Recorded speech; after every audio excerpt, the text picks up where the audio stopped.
The Book of Exodus. Chapter 1. Now these are the names of the sons of Israel, who came into Egypt. Every man and his household came with Jacob: Reuben, Simeon, Levi, and Judah, Issachar, Zebulun, and Benjamin, Dan, and Naphtali, Gad, and Asher. All the souls who came out of Jacob's body were 70 souls, and Joseph was in Egypt already. Joseph died, as did all his brothers, and all that generation. The children of Israel were fruitful, and increased abundantly, and multiplied, and grew exceedingly mighty, and the land was filled with them. Now there arose a new king over Egypt, who didn't know Joseph. He said to his people, "Behold, the people of the children of Israel are more and mightier than we. Come, let's deal wisely with them, lest they multiply." And it happened that when any war breaks out, they also join themselves to our enemies and fight against us, and escape out of the land. Therefore they set taskmasters over them, to afflict them with their burdens.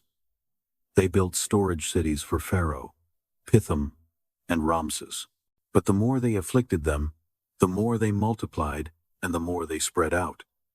They started to dread the children of Israel. The Egyptians ruthlessly made the children of Israel serve, and they made their lives bitter with hard service in mortar and in brick, and in all kinds of service in the field, all their service, in which they ruthlessly made them serve. The king of Egypt spoke to the Hebrew midwives, of whom the name of the one was Shiphrah, and the name of the other Puah. And he said, "When you perform the duty of a midwife to the Hebrew women, and see them on the birth stool, if it is a son, then you shall kill him, but if it is a daughter, then she shall live." But the midwives feared God, and didn't do what the king of Egypt commanded them, but saved the baby boys alive. The king of Egypt called for the midwives, and said to them, "Why have you done this thing, and saved the boys alive?" The midwives said to Pharaoh, "Because the Hebrew women aren't like the Egyptian women, for they are vigorous and give birth before the midwife comes to them." God dealt well with the midwives, and the people multiplied and grew very mighty. Because the midwives feared God, he gave them families. Pharaoh commanded all his people, saying, "You shall cast every son who is born into the river, and every daughter you shall save alive." Chapter 2. A man of the house of Levi went and took a daughter of Levi as his wife. The woman conceived and bore a son. When she saw that he was a fine child, she hid him 3 months. When she could no longer hide him, she took a papyrus basket for him, and coated it with tar and with pitch. She put the child in it, and laid it in the reeds by the river's bank. His sister stood far off, to see what would be done to him. Pharaoh's daughter came down to bathe at the river. Her maidens walked along by the riverside. She saw the basket among the reeds, and sent her servant to get it. She opened it, and saw the child, and behold, the baby cried. She had compassion on him, and said, "This is one of the Hebrews' children." Then his sister said to Pharaoh's daughter, "Should I go and call a nurse for you from the Hebrew women, that she may nurse the child for you?" Pharaoh's daughter said to her, "Go." The young woman went and called the child's mother. Pharaoh's daughter said to her, "Take this child away, and nurse him for me, and I will give you your wages." The woman took the child, and nursed it. The child grew, and she brought him to Pharaoh's daughter, and he became her son. She named him Moses, and said, "Because I drew him out of the water." In those days, when Moses had grown up, he went out to his brothers and saw their burdens. He saw an Egyptian striking a Hebrew, one of his brothers.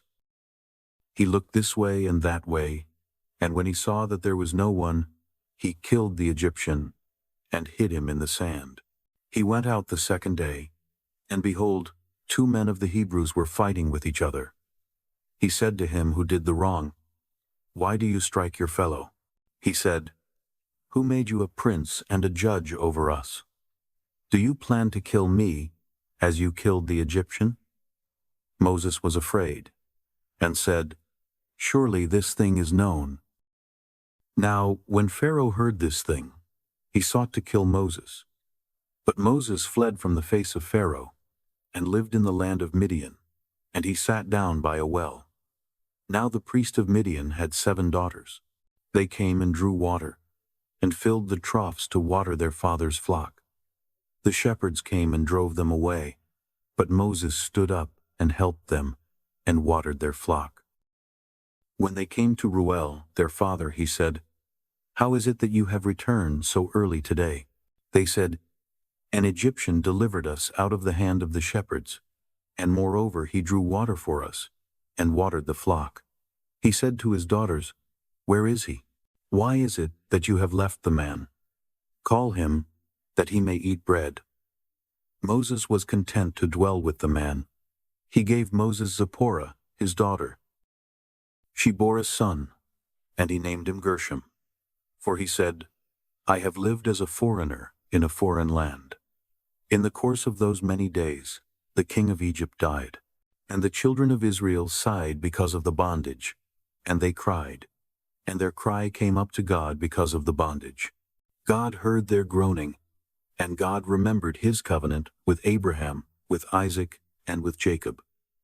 God saw the children of Israel, and God understood. Chapter 3.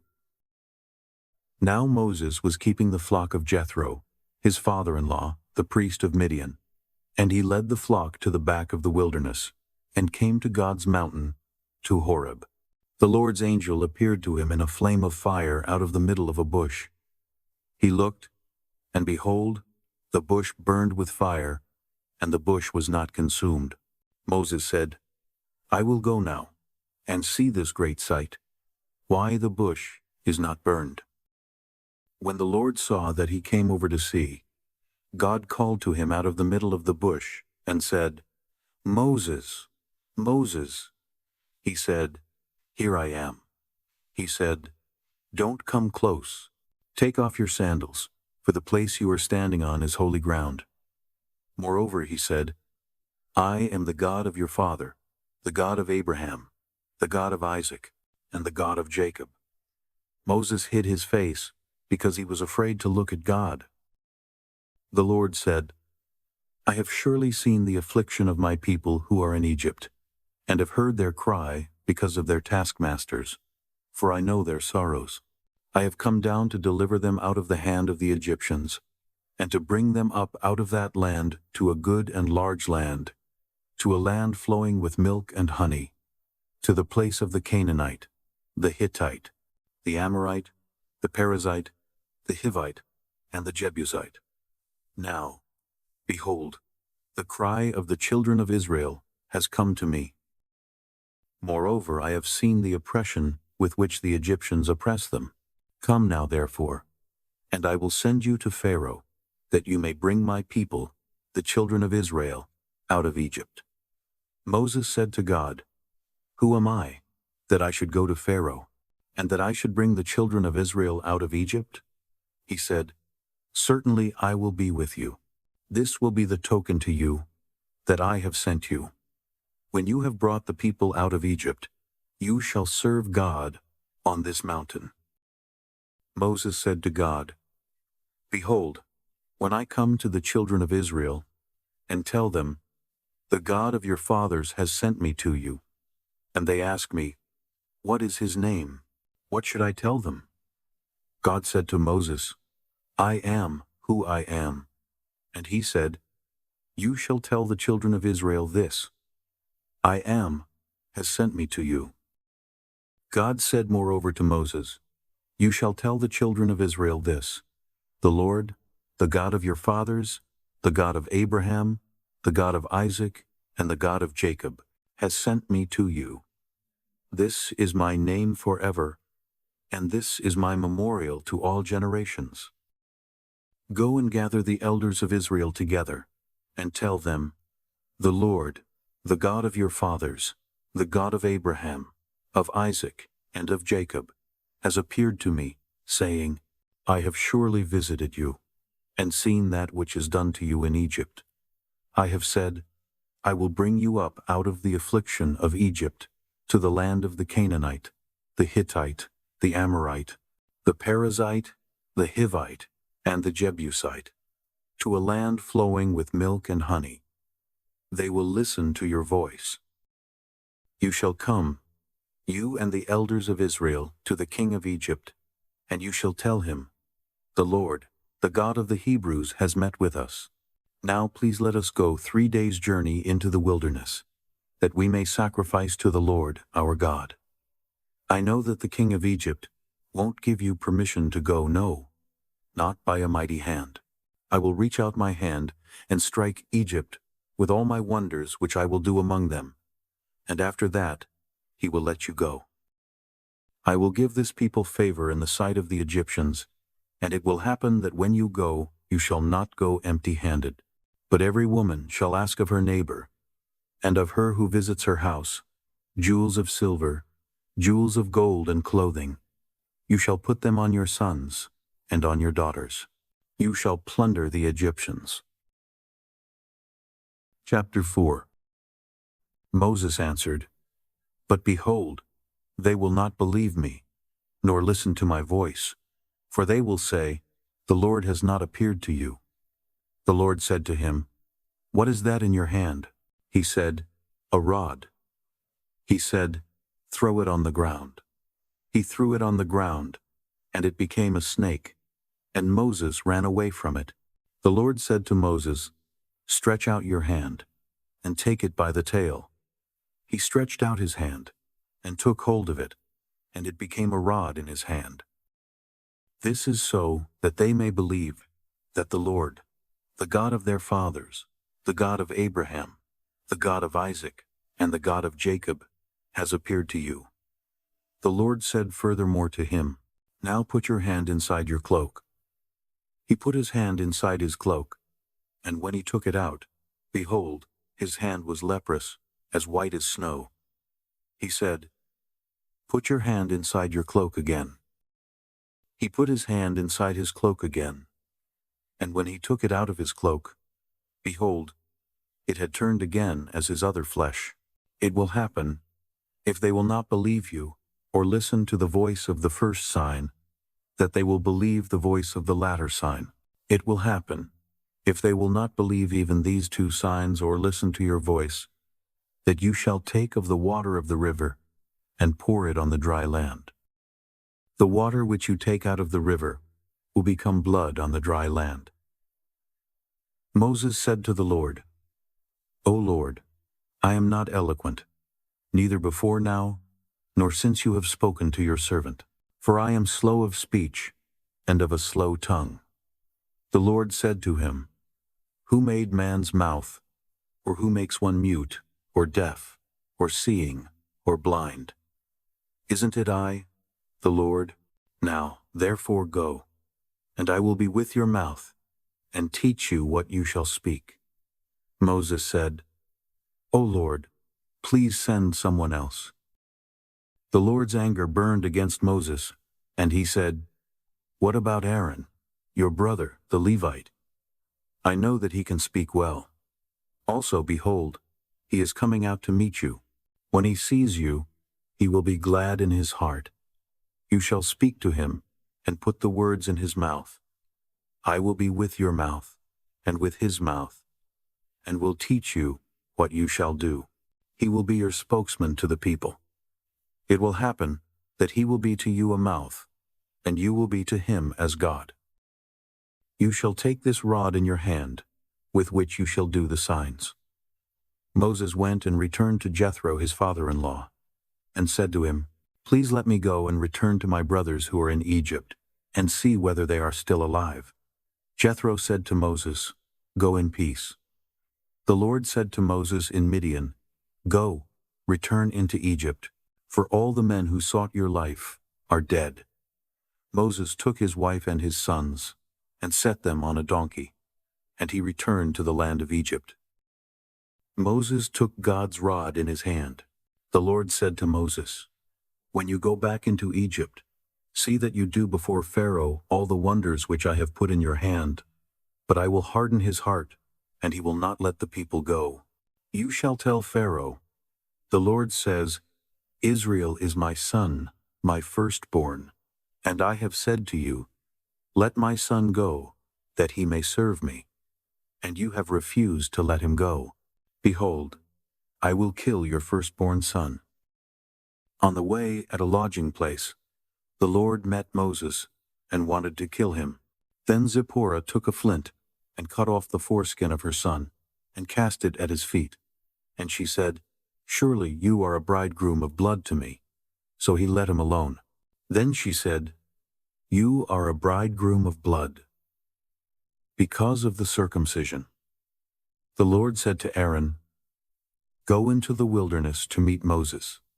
He went and met him on God's mountain and kissed him.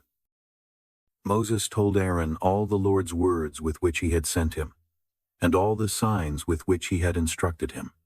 Moses and Aaron went and gathered together all the elders of the children of Israel. Aaron spoke all the words which the Lord had spoken to Moses, and did the signs in the sight of the people. The people believed, and when they heard that the Lord had visited the children of Israel, and that he had seen their affliction, then they bowed their heads and worshipped. Chapter 5. Afterward Moses and Aaron came, and said to Pharaoh, "This is what the Lord, the God of Israel, says, Let my people go, that they may hold a feast to me in the wilderness." Pharaoh said, "Who is the Lord, that I should listen to his voice to let Israel go? I don't know the Lord, and moreover, I will not let Israel go." They said, "The God of the Hebrews has met with us. Please let us go 3 days' journey into the wilderness, and sacrifice to the Lord our God, lest he fall on us with pestilence or with the sword." The king of Egypt said to them, "Why do you, Moses and Aaron, take the people from their work? Get back to your burdens." Pharaoh said, "Behold, the people of the land are now many, and you make them rest from their burdens." The same day Pharaoh commanded the taskmasters of the people and their officers, saying, "You shall no longer give the people straw to make brick, as before. Let them go and gather straw for themselves. You shall require from them the number of the bricks which they made before. You shall not diminish anything of it, for they are idle." Therefore they cry, saying, "Let's go and sacrifice to our God. Let heavier work be laid on the men, that they may labor in it. Don't let them pay any attention to lying words." The taskmasters of the people went out with their officers, and they spoke to the people, saying, "This is what Pharaoh says, I will not give you straw. Go yourselves, get straw where you can find it, for nothing of your work shall be diminished." So the people were scattered abroad throughout all the land of Egypt to gather stubble for straw. The taskmasters were urgent, saying, "Fulfill your work quota daily, as when there was straw." The officers of the children of Israel, whom Pharaoh's taskmasters had set over them, were beaten, and were asked, "Why haven't you fulfilled your quota both yesterday and today, in making brick as before?" Then the officers of the children of Israel came, and cried to Pharaoh, saying, "Why do you deal this way with your servants? No straw is given to your servants, and they tell us, 'Make brick,' and behold, your servants are beaten. But the fault is in your own people." But Pharaoh said, "You are idle. You are idle. Therefore you say, 'Let's go and sacrifice to the Lord.' Go therefore now and work, for no straw shall be given to you. Yet you shall deliver the same number of bricks." The officers of the children of Israel saw that they were in trouble when it was said, "You shall not diminish anything from your daily quota of bricks." They met Moses and Aaron, who stood along the way, as they came out from Pharaoh. They said to them, May the Lord look at you and judge, because you have made us a stench to be abhorred in the eyes of Pharaoh, and in the eyes of his servants, to put a sword in their hand to kill us." Moses returned to the Lord and said, "Lord, why have you brought trouble on this people? Why is it that you have sent me? For since I came to Pharaoh to speak in your name, he has brought trouble on this people. You have not rescued your people at all." Chapter 6. The Lord said to Moses, "Now you shall see what I will do to Pharaoh, for by a strong hand he shall let them go, and by a strong hand he shall drive them out of his land." God spoke to Moses, and said to him, "I am the Lord. I appeared to Abraham, to Isaac, and to Jacob, as God Almighty, but by my name the Lord I was not known to them. I have also established my covenant with them, to give them the land of Canaan, the land of their travels, in which they lived as aliens. Moreover, I have heard the groaning of the children of Israel, whom the Egyptians keep in bondage, and I have remembered my covenant. Therefore tell the children of Israel, I am the Lord, and I will bring you out from under the burdens of the Egyptians, and I will rid you out of their bondage, and I will redeem you with an outstretched arm, and with great judgments. I will take you to myself for a people. I will be your God, and you shall know that I am the Lord your God, who brings you out from under the burdens of the Egyptians. I will bring you into the land which I swore to give to Abraham, to Isaac, and to Jacob, and I will give it to you for a heritage. I am the Lord."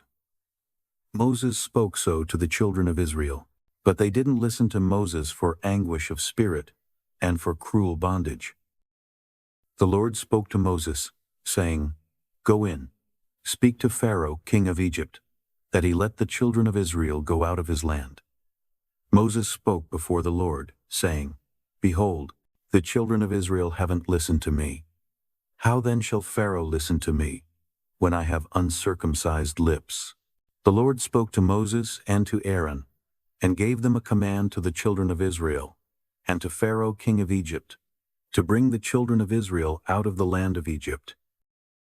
These are the heads of their fathers' houses: the sons of Reuben, the firstborn of Israel, Hanok, and Palu, Hezron, and Carmi. These are the families of Reuben.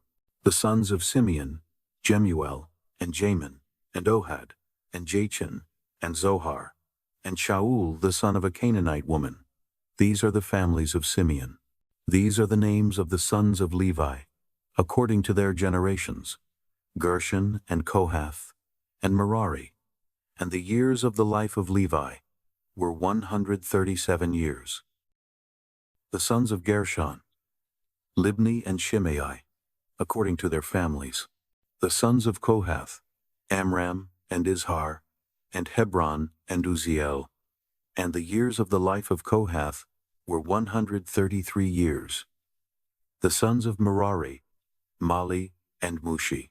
These are the families of the Levites, according to their generations.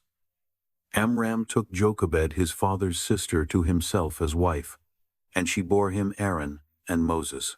The years of the life of Amram were 137 years. The sons of Izhar, Korah, and Nepheg, and Zikri. The sons of Uzziel, Mishael, Elzaphan, and Sithri.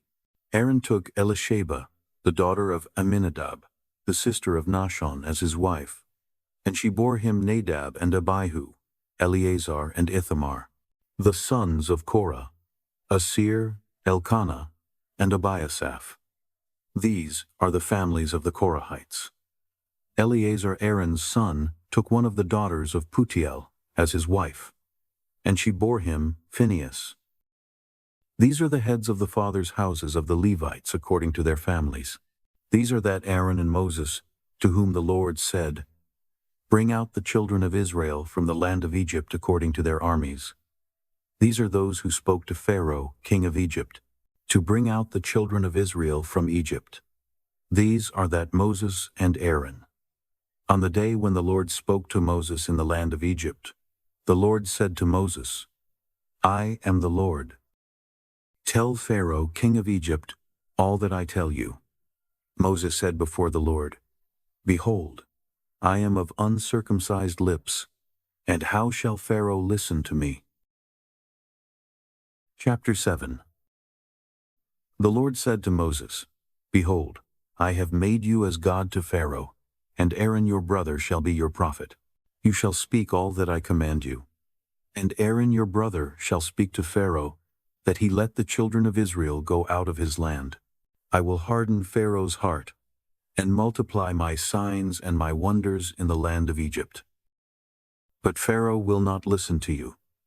So I will lay my hand on Egypt, and bring out my armies, my people, the children of Israel, out of the land of Egypt, by great judgments. The Egyptians shall know that I am the Lord when I stretch out my hand on Egypt, and bring the children of Israel out from among them. Moses and Aaron did so. As the Lord commanded them, so they did. Moses was 80 years old, and Aaron 83 years old, when they spoke to Pharaoh. The Lord spoke to Moses and to Aaron, saying, When Pharaoh speaks to you, saying, Perform a miracle, then you shall tell Aaron, Take your rod, and cast it down before Pharaoh, and it will become a serpent. Moses and Aaron went in to Pharaoh, and they did so, as the Lord had commanded. Aaron cast down his rod before Pharaoh and before his servants, and it became a serpent. Then Pharaoh also called for the wise men and the sorcerers. They also, the magicians of Egypt, did the same thing with their enchantments. For they each cast down their rods, and they became serpents. But Aaron's rod swallowed up their rods. Pharaoh's heart was hardened, and he didn't listen to them, as the Lord had spoken. The Lord said to Moses, Pharaoh's heart is stubborn. He refuses to let the people go. Go to Pharaoh in the morning. Behold, he is going out to the water. You shall stand by the river's bank to meet him. You shall take the rod which was turned to a serpent in your hand.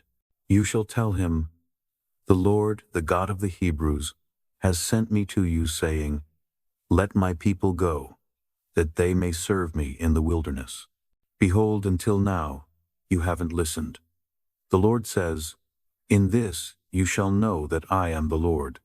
Behold, I will strike with the rod that is in my hand on the waters which are in the river, and they shall be turned to blood. The fish that are in the river will die, and the river will become foul. The Egyptians will loathe to drink water from the river.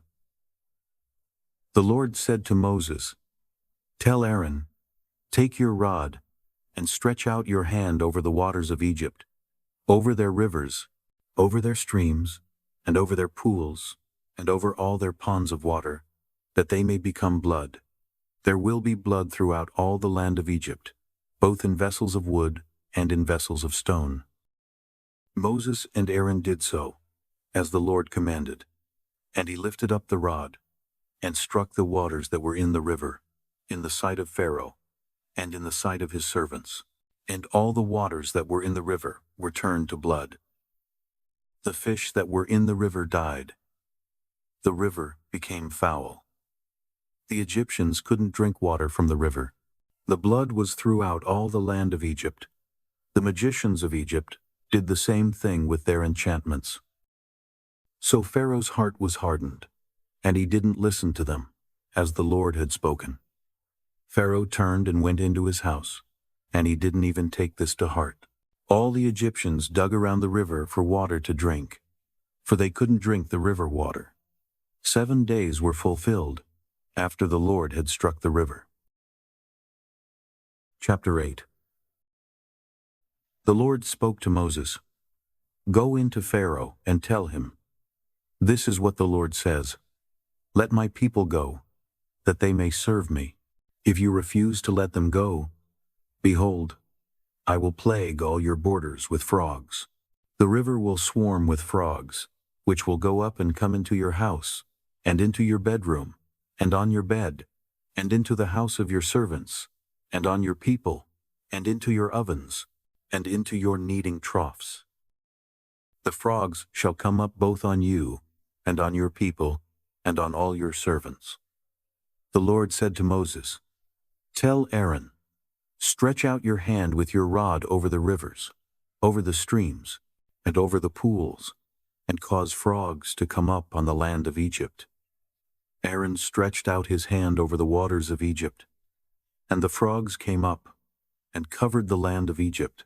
The magicians did the same thing with their enchantments, and brought up frogs on the land of Egypt. Then Pharaoh called for Moses and Aaron, and said, "Entreat the Lord, that he take away the frogs from me and from my people, and I will let the people go, that they may sacrifice to the Lord." Moses said to Pharaoh, "I give you the honor of setting the time that I should pray for you and for your servants, and for your people, that the frogs be destroyed from you and your houses, and remain in the river only." Pharaoh said, "Tomorrow." Moses said, "Let it be according to your word, that you may know that there is no one like the Lord our God. The frogs shall depart from you, and from your houses, and from your servants, and from your people. They shall remain in the river only." Moses and Aaron went out from Pharaoh, and Moses cried to the Lord concerning the frogs which he had brought on Pharaoh. The Lord did according to the word of Moses, and the frogs died out of the houses, out of the courts, and out of the fields. They gathered them together in heaps, and the land stank. But when Pharaoh saw that there was a respite, he hardened his heart, and didn't listen to them, as the Lord had spoken. The Lord said to Moses, "Tell Aaron, stretch out your rod, and strike the dust of the earth, that it may become lice throughout all the land of Egypt." They did so, and Aaron stretched out his hand with his rod, and struck the dust of the earth, and there were lice on man and on animal. All the dust of the earth became lice throughout all the land of Egypt. The magicians tried with their enchantments to produce lice, but they couldn't. There were lice on man and on animal. Then the magicians said to Pharaoh, "This is God's finger." But Pharaoh's heart was hardened, and he didn't listen to them, as the Lord had spoken. The Lord said to Moses, "Rise up early in the morning, and stand before Pharaoh. Behold, he comes out to the water, and tell him, 'This is what the Lord says, let my people go, that they may serve me. Else, if you will not let my people go, behold, I will send swarms of flies on you, and on your servants, and on your people, and into your houses. The houses of the Egyptians shall be full of swarms of flies, and also the ground they are on. I will set apart in that day the land of Goshen, in which my people dwell, that no swarms of flies shall be there, to the end you may know that I am the Lord on the earth. I will put a division between my people and your people. This sign shall happen by tomorrow.' The Lord did so, and there came grievous swarms of flies into the house of Pharaoh, and into his servants' houses. In all the land of Egypt, the land was corrupted by reason of the swarms of flies. Pharaoh called for Moses and for Aaron, and said, 'Go, sacrifice to your God in the land.' Moses said, 'It isn't appropriate to do so, for we shall sacrifice the abomination of the Egyptians to the Lord our God. Behold, if we sacrifice the abomination of the Egyptians before their eyes, won't they stone us? We will go 3 days' journey into the wilderness, and sacrifice to the Lord our God, as he shall command us.' Pharaoh said, 'I will let you go, that you may sacrifice to the Lord your God in the wilderness. Only you shall not go very far away. Pray for me.' Moses said, 'Behold, I am going out from you. I will pray to the Lord that the swarms of flies may depart from Pharaoh, from his servants, and from his people, tomorrow. Only don't let Pharaoh deal deceitfully any more, in not letting the people go to sacrifice to the Lord.'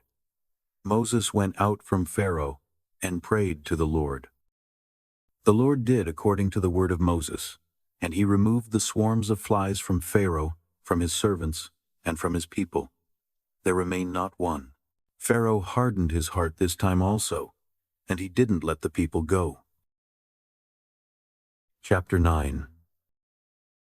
Then the Lord said to Moses, "Go into Pharaoh, and tell him, 'This is what the Lord, the God of the Hebrews, says, Let my people go, that they may serve me.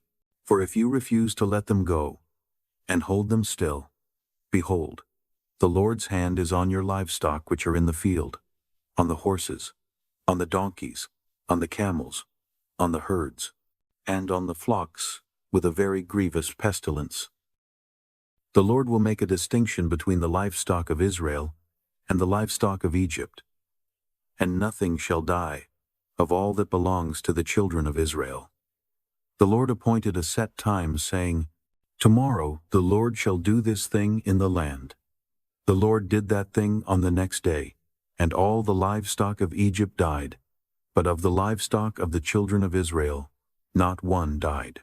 Pharaoh sent, and, behold, there was not so much as one of the livestock of the Israelites dead. But the heart of Pharaoh was stubborn, and he didn't let the people go. The Lord said to Moses and to Aaron, 'Take handfuls of ashes of the furnace, and let Moses sprinkle it toward the sky in the sight of Pharaoh. It shall become small dust over all the land of Egypt, and shall be boils and blisters breaking out on man and on animal, throughout all the land of Egypt.' They took ashes of the furnace, and stood before Pharaoh, and Moses sprinkled it up toward the sky, and it became boils and blisters breaking out on man and on animal. The magicians couldn't stand before Moses because of the boils, for the boils were on the magicians and on all the Egyptians. The Lord hardened the heart of Pharaoh, and he didn't listen to them, as the Lord had spoken to Moses.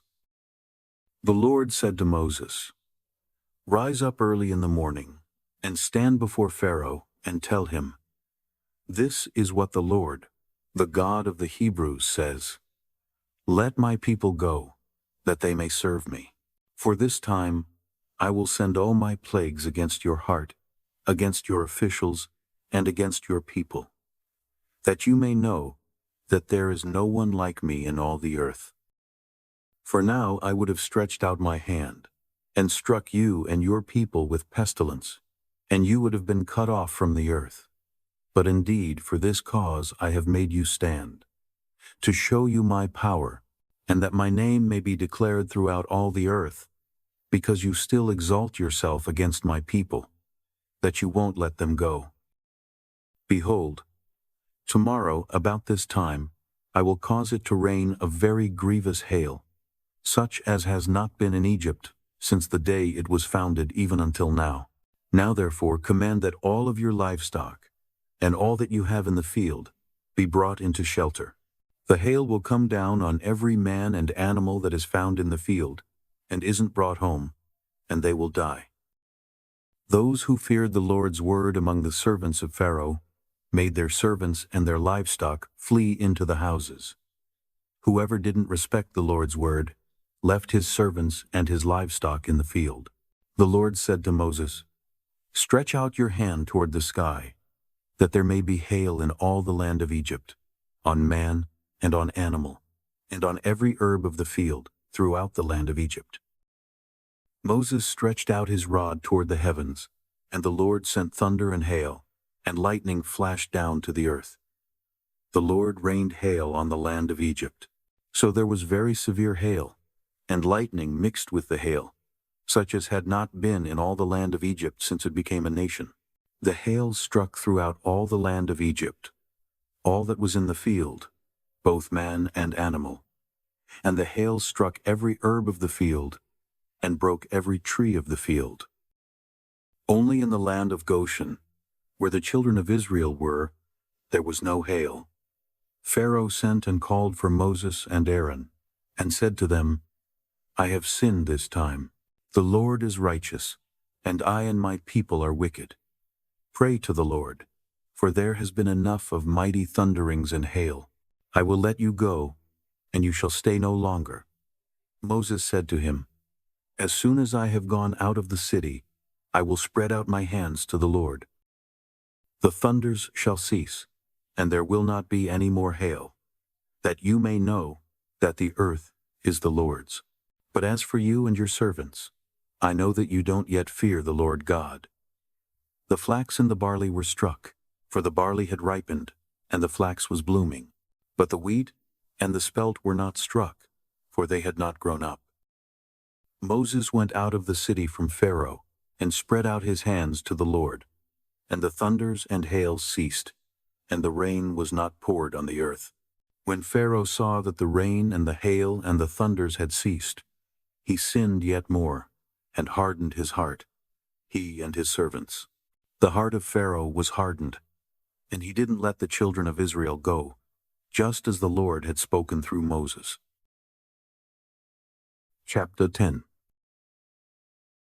The Lord said to Moses, Go in to Pharaoh, for I have hardened his heart, and the heart of his servants, that I may show these my signs among them, and that you may tell in the hearing of your son, and of your son's son, what things I have done to Egypt, and my signs which I have done among them, that you may know that I am the Lord.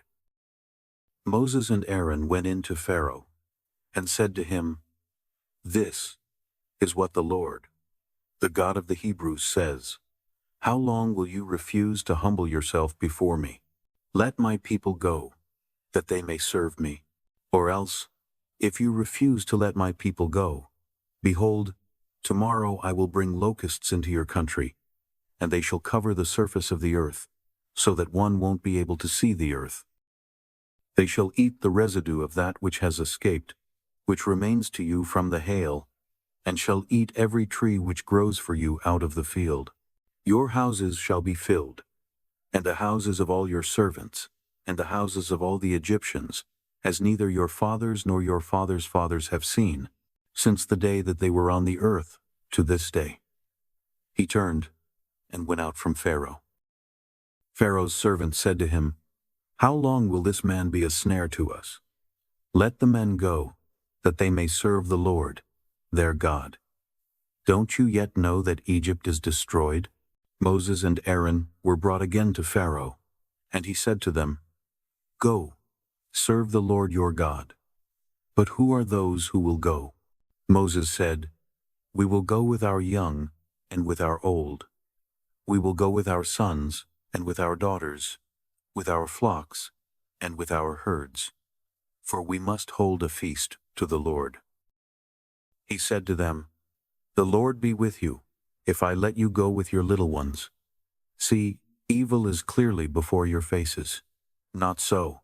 Go now you who are men, and serve the Lord, for that is what you desire. Then they were driven out from Pharaoh's presence. The Lord said to Moses, Stretch out your hand over the land of Egypt for the locusts, that they may come up on the land of Egypt, and eat every herb of the land, even all that the hail has left. Moses stretched out his rod over the land of Egypt, and the Lord brought an east wind on the land all that day and all night. And when it was morning, the east wind brought the locusts.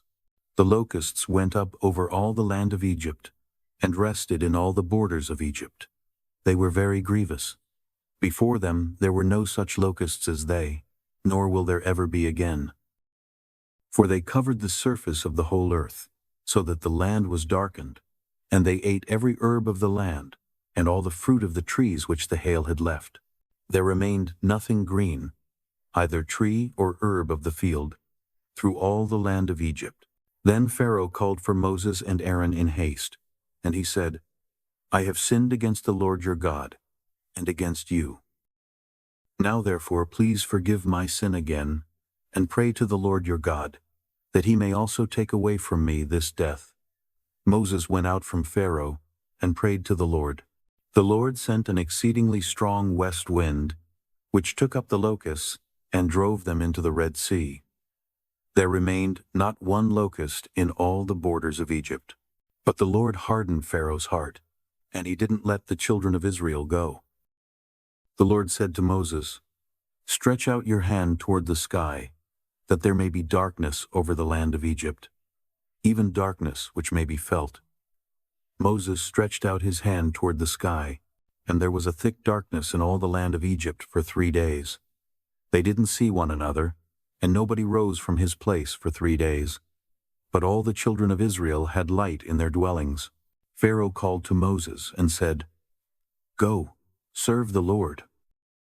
Only let your flocks and your herds stay behind. Let your little ones also go with you." Moses said, "You must also give into our hand sacrifices and burnt offerings, that we may sacrifice to the Lord our God. Our livestock also shall go with us. Not a hoof shall be left behind. For of it we must take to serve the Lord our God, and we don't know with what we must serve the Lord until we come there." But the Lord hardened Pharaoh's heart, and he wouldn't let them go. Pharaoh said to him, "Get away from me. Be careful to see my face no more, for in the day you see my face, you shall die." Moses said, "You have spoken well. I will see your face again no more." Chapter 11. The Lord said to Moses, "I will bring yet one more plague on Pharaoh and on Egypt. Afterwards he will let you go. When he lets you go, he will surely thrust you out altogether. Speak now in the ears of the people, and let every man ask of his neighbor, and every woman of her neighbor, jewels of silver and jewels of gold." The Lord gave the people favor in the sight of the Egyptians. Moreover, the man Moses was very great in the land of Egypt, in the sight of Pharaoh's servants, and in the sight of the people. Moses said, "This is what the Lord says. About midnight I will go out into the middle of Egypt, and all the firstborn in the land of Egypt shall die, from the firstborn of Pharaoh who sits on his throne, even to the firstborn of the female servant who is behind the mill, and all the firstborn of livestock. There will be a great cry throughout all the land of Egypt, such as there has not been, nor will be any more. But against any of the children of Israel, a dog won't even bark or move its tongue against man or animal, that you may know that the Lord makes a distinction between the Egyptians and Israel. All these servants of yours will come down to me and bow down themselves to me, saying, 'Get out, with all the people who follow you, and after that I will go out.'" He went out from Pharaoh in hot anger. The Lord said to Moses, "Pharaoh won't listen to you, that my wonders may be multiplied in the land of Egypt." Moses and Aaron did all these wonders before Pharaoh, but the Lord hardened Pharaoh's heart, and he didn't let the children of Israel go out of his land. Chapter 12. The Lord spoke to Moses and Aaron in the land of Egypt, saying, "This month shall be to you the beginning of months. It shall be the first month of the year to you. Speak to all the congregation of Israel, saying, On the 10th day of this month they shall take to them every man a lamb, according to their fathers' houses, a lamb for a household. And if the household is too little for a lamb, then he and his neighbor next to his house shall take one according to the number of the souls. You shall make your count for the lamb, according to what everyone can eat. Your lamb shall be without defect, a male a year old. You shall take it from the sheep or from the goats. You shall keep it until the 14th day of the same month, and the whole assembly of the congregation of Israel shall kill it at evening. They shall take some of the blood, and put it on the 2 doorposts and on the lintel, on the houses in which they shall eat it. They shall eat the meat in that night, roasted with fire, with unleavened bread. They shall eat it with bitter herbs. Don't eat it raw, nor boiled at all with water, but roasted with fire, with its head, its legs, and its inner parts. You shall let nothing of it remain until the morning. But that which remains of it, until the morning, you shall burn with fire. This is how you shall eat it: with your belt on your waist, your sandals on your feet, and your staff in your hand. And you shall eat it in haste. It is the Lord's Passover. For I will go through the land of Egypt in that night, and will strike all the firstborn in the land of Egypt, both man and animal. I will execute judgments against all the gods of Egypt. I am the Lord. The blood shall be to you for a token on the houses where you are. When I see the blood, I will pass over you, and no plague will be on you to destroy you when I strike the land of Egypt. This day shall be a memorial for you. You shall keep it as a feast to the Lord. You shall keep it as a feast throughout your generations by an ordinance forever. 7 days you shall eat unleavened bread. Even the first day you shall put away yeast out of your houses. For whoever eats leavened bread from the first day until the 7th day, that soul shall be cut off from Israel.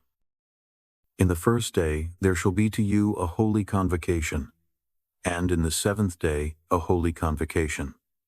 No kind of work shall be done in them, except that which every man must eat, only that may be done by you.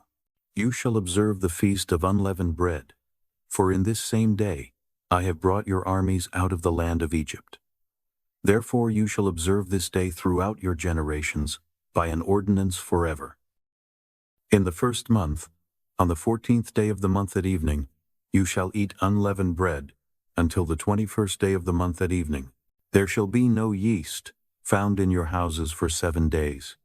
For whoever eats that which is leavened, that soul shall be cut off from the congregation of Israel, whether he is a foreigner or one who is born in the land. You shall eat nothing leavened. In all your habitations you shall eat unleavened bread.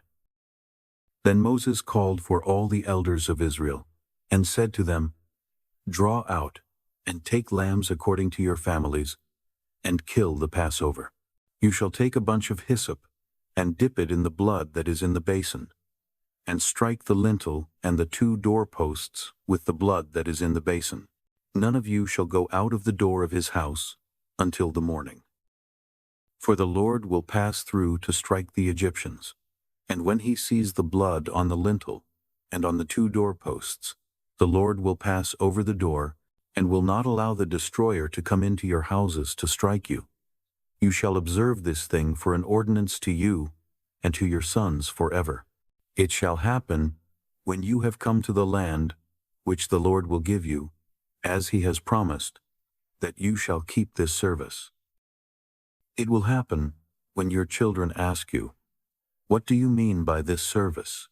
That you shall say, It is the sacrifice of the Lord's Passover, who passed over the houses of the children of Israel in Egypt, when he struck the Egyptians, and spared our houses.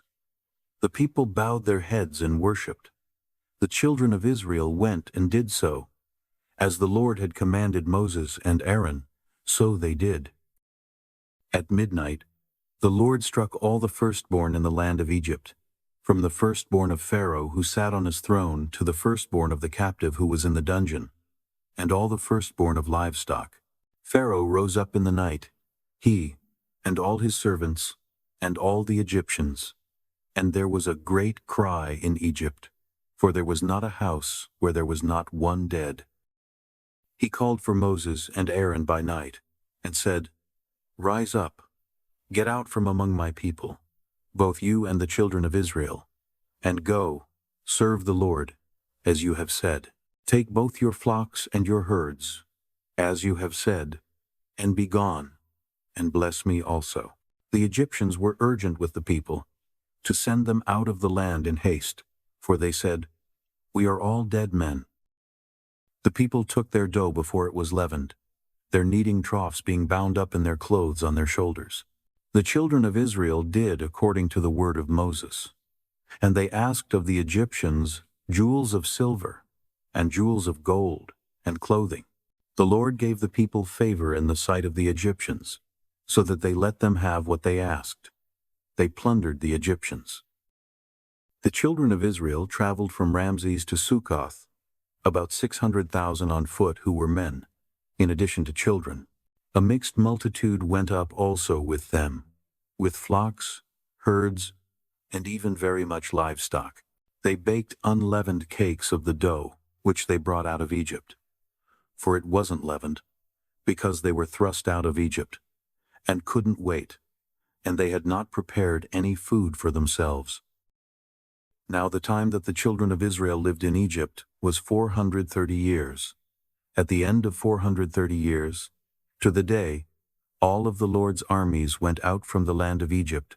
It is a night to be much observed to the Lord, for bringing them out from the land of Egypt. This is that night of the Lord, to be much observed by all the children of Israel throughout their generations. The Lord said to Moses and Aaron, "This is the ordinance of the Passover. No foreigner shall eat of it, but every man's servant who is bought for money, when you have circumcised him, then shall he eat of it. A foreigner and a hired servant shall not eat of it. It must be eaten in one house. You shall not carry any of the meat outside of the house. Do not break any of its bones. All the congregation of Israel shall keep it. When a stranger lives as a foreigner with you, and would like to keep the Passover to the Lord, let all his males be circumcised, and then let him come near and keep it. He shall be as one who is born in the land, but no uncircumcised person shall eat of it. One law shall be to him who is born at home, and to the stranger who lives as a foreigner among you." All the children of Israel did so. As the Lord commanded Moses and Aaron, so they did. That same day, the Lord brought the children of Israel out of the land of Egypt by their armies. Chapter 13. The Lord spoke to Moses, saying, "Sanctify to me all the firstborn, whatever opens the womb among the children of Israel, both of man and of animal. It is mine." Moses said to the people, "Remember this day in which you came out of Egypt, out of the house of bondage. For by strength of hand the Lord brought you out from this place. No leavened bread shall be eaten. Today you go out, in the month Abib. It shall be, when the Lord brings you into the land of the Canaanite, and the Hittite, and the Amorite, and the Hivite, and the Jebusite, which he swore to your fathers to give you, a land flowing with milk and honey, that you shall keep this service in this month. 7 days you shall eat unleavened bread, and in the 7th day shall be a feast to the Lord. Unleavened bread shall be eaten throughout the 7 days, and no leavened bread shall be seen with you. No yeast shall be seen with you within all your borders.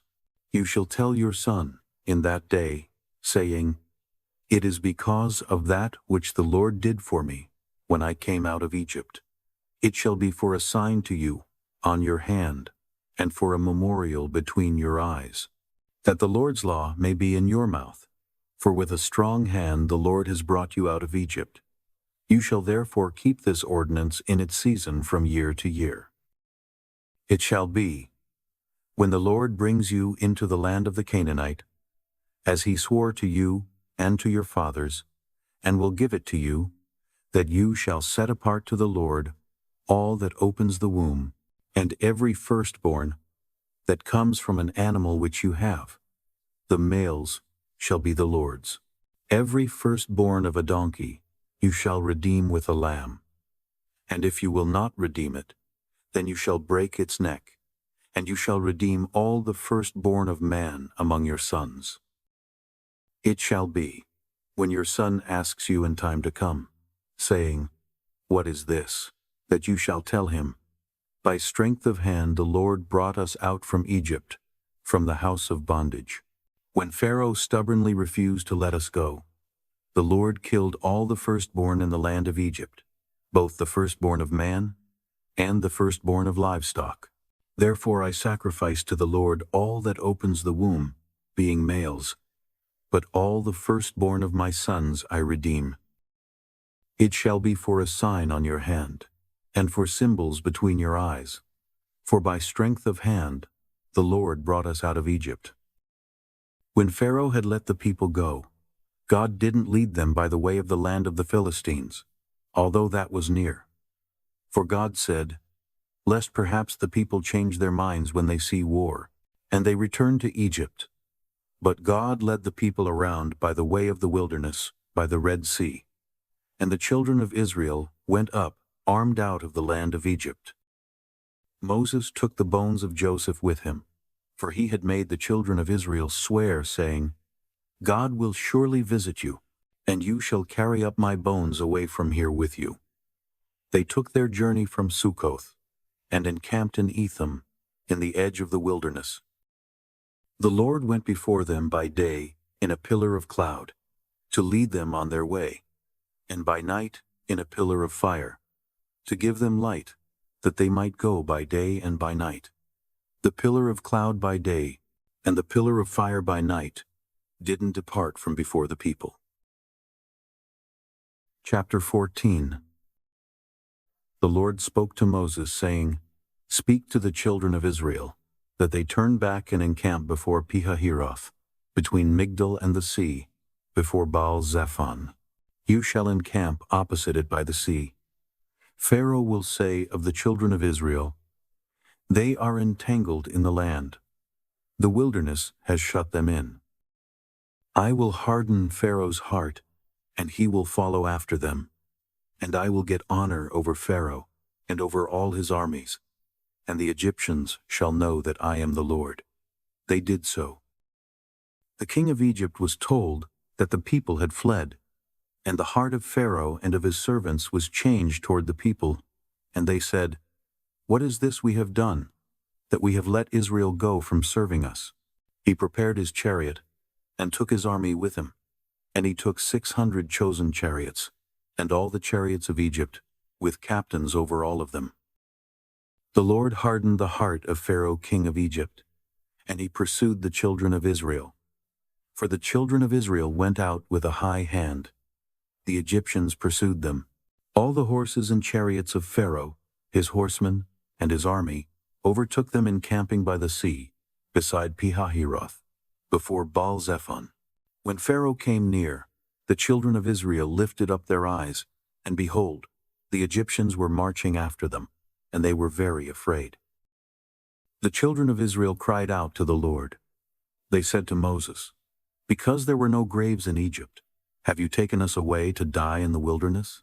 Why have you treated us this way, to bring us out of Egypt? Isn't this the word that we spoke to you in Egypt, saying, Leave us alone, that we may serve the Egyptians? For it would have been better for us to serve the Egyptians than to die in the wilderness. Moses said to the people, Don't be afraid. Stand still, and see the salvation of the Lord, which he will work for you today. For you will never again see the Egyptians whom you have seen today. The Lord will fight for you, and you shall be still. The Lord said to Moses, Why do you cry to me? Speak to the children of Israel, that they go forward. Lift up your rod, and stretch out your hand over the sea, and divide it.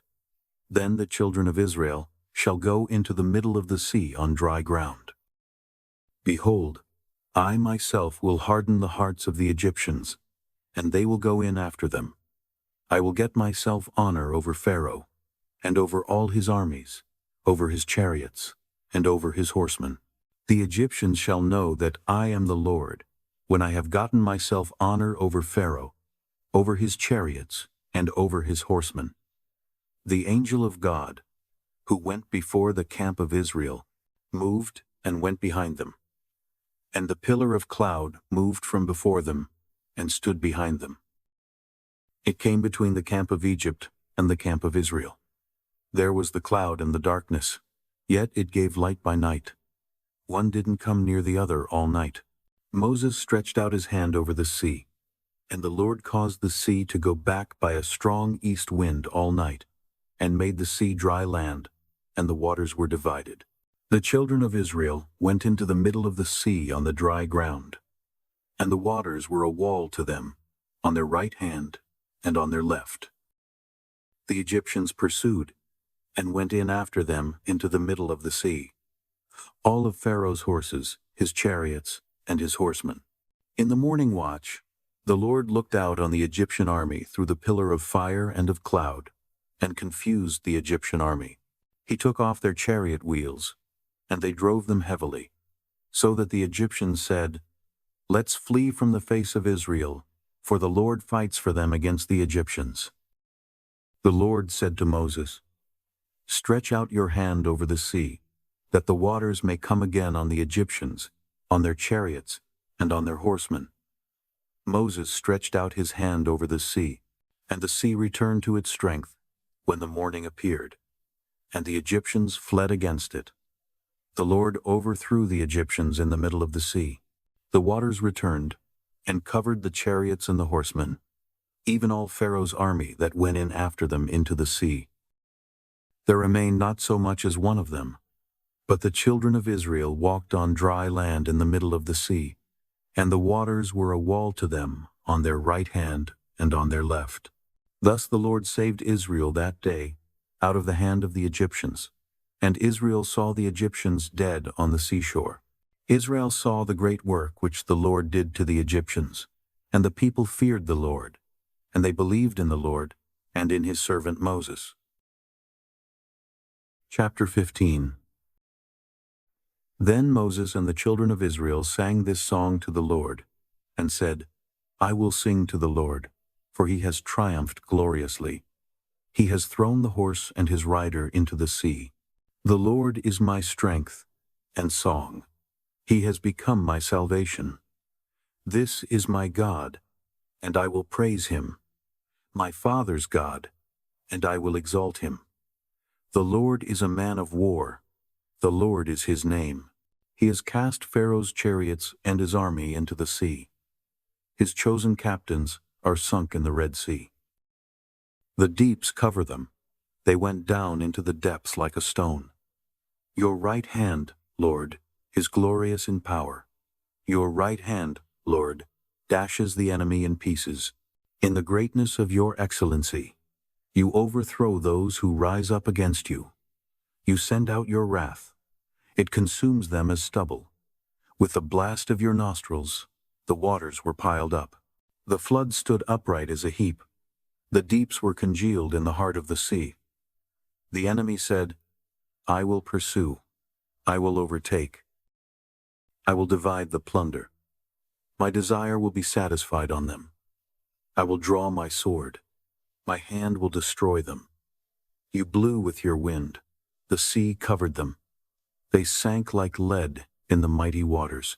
Who is like you, Lord, among the gods? Who is like you, glorious in holiness, fearful in praises, doing wonders? You stretched out your right hand. The earth swallowed them. You, in your loving kindness, have led the people that you have redeemed.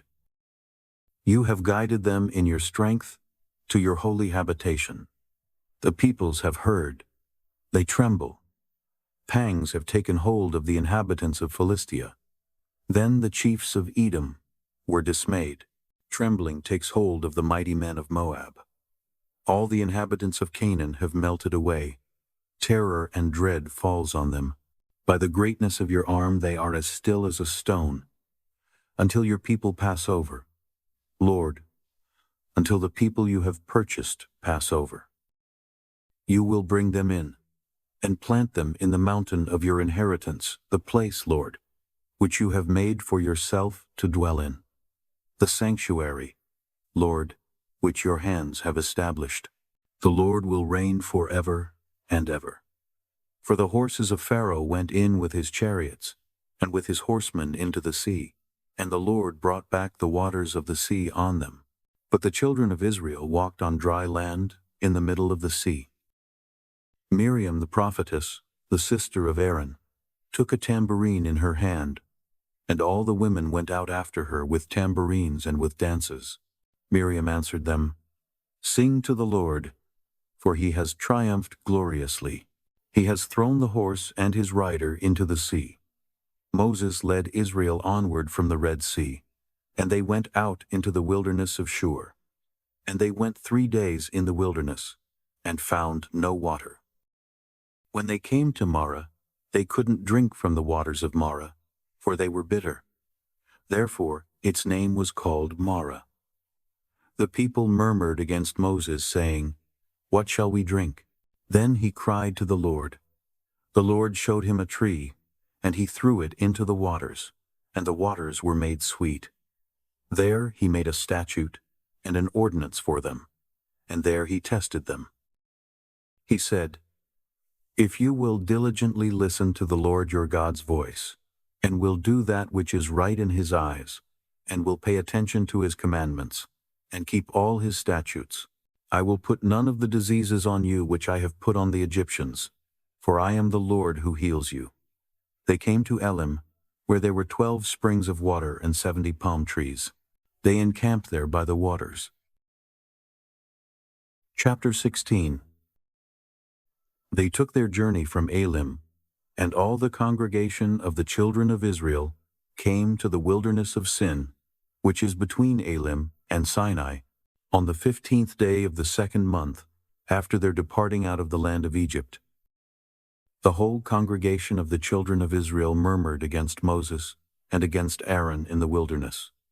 And the children of Israel said to them, "We wish that we had died by the Lord's hand in the land of Egypt, when we sat by the meat pots, when we ate our fill of bread.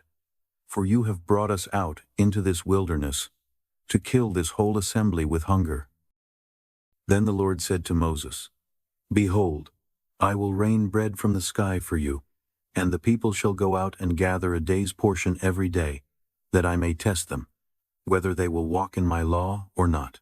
It shall come to pass on the 6th day that they shall prepare that which they bring in, and it shall be twice as much as they gather daily." Moses and Aaron said to all the children of Israel, "At evening you shall know that the Lord has brought you out from the land of Egypt. In the morning you shall see the Lord's glory, because he hears your murmurings against the Lord. Who are we, that you murmur against us?" Moses said, "Now the Lord will give you meat to eat in the evening, and in the morning bread to satisfy you, because the Lord hears your murmurings which you murmur against him. And who are we? Your murmurings are not against us, but against the Lord." Moses said to Aaron, "Tell all the congregation of the children of Israel, come close to the Lord, for he has heard your murmurings." As Aaron spoke to the whole congregation of the children of Israel, they looked toward the wilderness, and behold, the Lord's glory appeared in the cloud.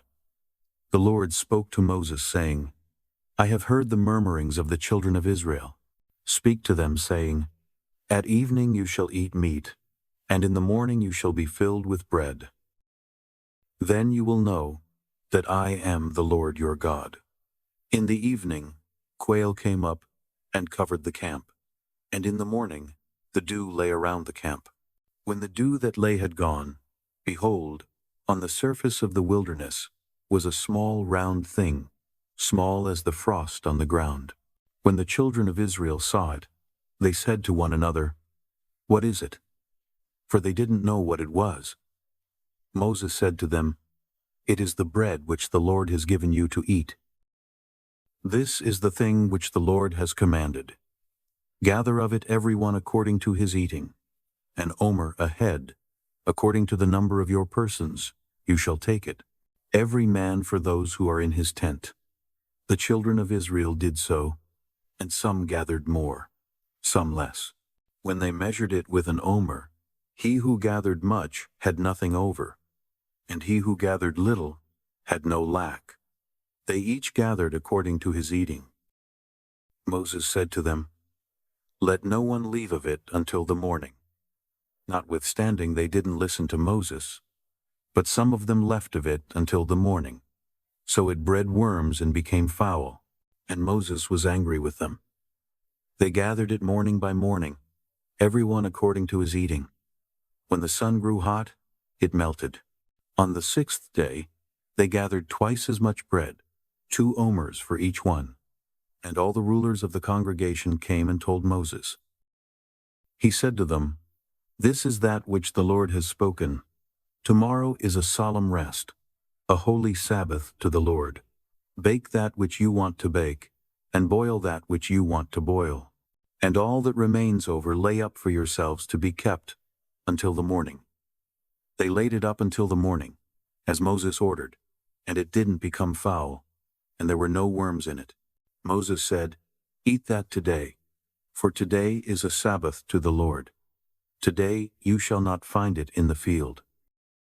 6 days you shall gather it. But on the 7th day is the Sabbath. In it there shall be none.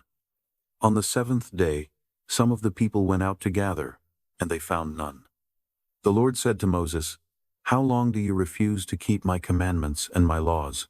Behold, because the Lord has given you the Sabbath, therefore he gives you on the 6th day the bread of 2 days. Everyone stay in his place. Let no one go out of his place on the 7th day. So the people rested on the 7th day. The house of Israel called its name manna, and it was like coriander seed, white, and its taste was like wafers with honey. Moses said, This is the thing which the Lord has commanded. Let an omer, full of it, be kept throughout your generations, that they may see the bread with which I fed you in the wilderness, when I brought you out of the land of Egypt. Moses said to Aaron, Take a pot, and put an omer, full of manna in it, and lay it up before the Lord, to be kept throughout your generations. As the Lord commanded Moses, so Aaron laid it up before the testimony, to be kept. The children of Israel ate the manna 40 years, until they came to an inhabited land. They ate the manna until they came to the borders of the land of Canaan. Now an omer is 1/10 of an ephah. Chapter 17. All the congregation of the children of Israel traveled from the wilderness of Sin, starting according to the Lord's commandment, and encamped in Rephidim. But there was no water for the people to drink. Therefore the people quarreled with Moses, and said, Give us water to drink. Moses said to them, Why do you quarrel with me? Why do you test the Lord? The people were thirsty for water there. So the people murmured against Moses, and said, Why have you brought us up out of Egypt, to kill us, our children, and our livestock with thirst? Moses cried to the Lord, saying, What shall I do with these people? They are almost ready to stone me. The Lord said to Moses, Walk on before the people, and take the elders of Israel with you, and take the rod in your hand with which you struck the Nile, and go. Behold, I will stand before you there on the rock in Horeb. You shall strike the rock, and water will come out of it, that the people may drink. Moses did so in the sight of the elders of Israel. He called the name of the place Massah and Meribah, because the children of Israel quarreled, and because they tested the Lord, saying, Is the Lord among us, or not? Then Amalek came and fought with Israel in Rephidim. Moses said to Joshua, Choose men for us, and go out to fight with Amalek. Tomorrow I will stand on the top of the hill with God's rod in my hand. So Joshua did as Moses had told him, and fought with Amalek. And Moses, Aaron, and Hur went up to the top of the hill. When Moses held up his hand, Israel prevailed. When he let down his hand, Amalek prevailed. But Moses' hands were heavy. So they took a stone and put it under him, and he sat on it. Aaron and Hur held up his hands, the one on the one side, and the other on the other side. His hands were steady until sunset. Joshua defeated Amalek and his people with the edge of the sword. The Lord said to Moses, Write this for a memorial in a book, and rehearse it in the ears of Joshua, that I will utterly blot out the memory of Amalek from under the sky. Moses built an altar, and called its name, The Lord Our Banner. He said, The Lord has sworn, the Lord will have war with Amalek from generation to generation. Chapter 18. Now Jethro, the priest of Midian, Moses' father-in-law, heard of all that God had done for Moses and for Israel his people, how the Lord had brought Israel out of Egypt. Jethro, Moses' father-in-law, received Zipporah, Moses' wife, after he had sent her away, and her 2 sons. The name of one son was Gershom, for Moses said, I have lived as a foreigner in a foreign land. The name of the other was Eleazar, for he said, My father's God was my help, and delivered me from Pharaoh's sword. Jethro, Moses' father-in-law, came with Moses' sons and his wife to Moses into the wilderness where he was encamped, at the mountain of God. He said to Moses, I, your father-in-law Jethro, have come to you with your wife, and her 2 sons with her. Moses went out to meet his father-in-law, and bowed and kissed him.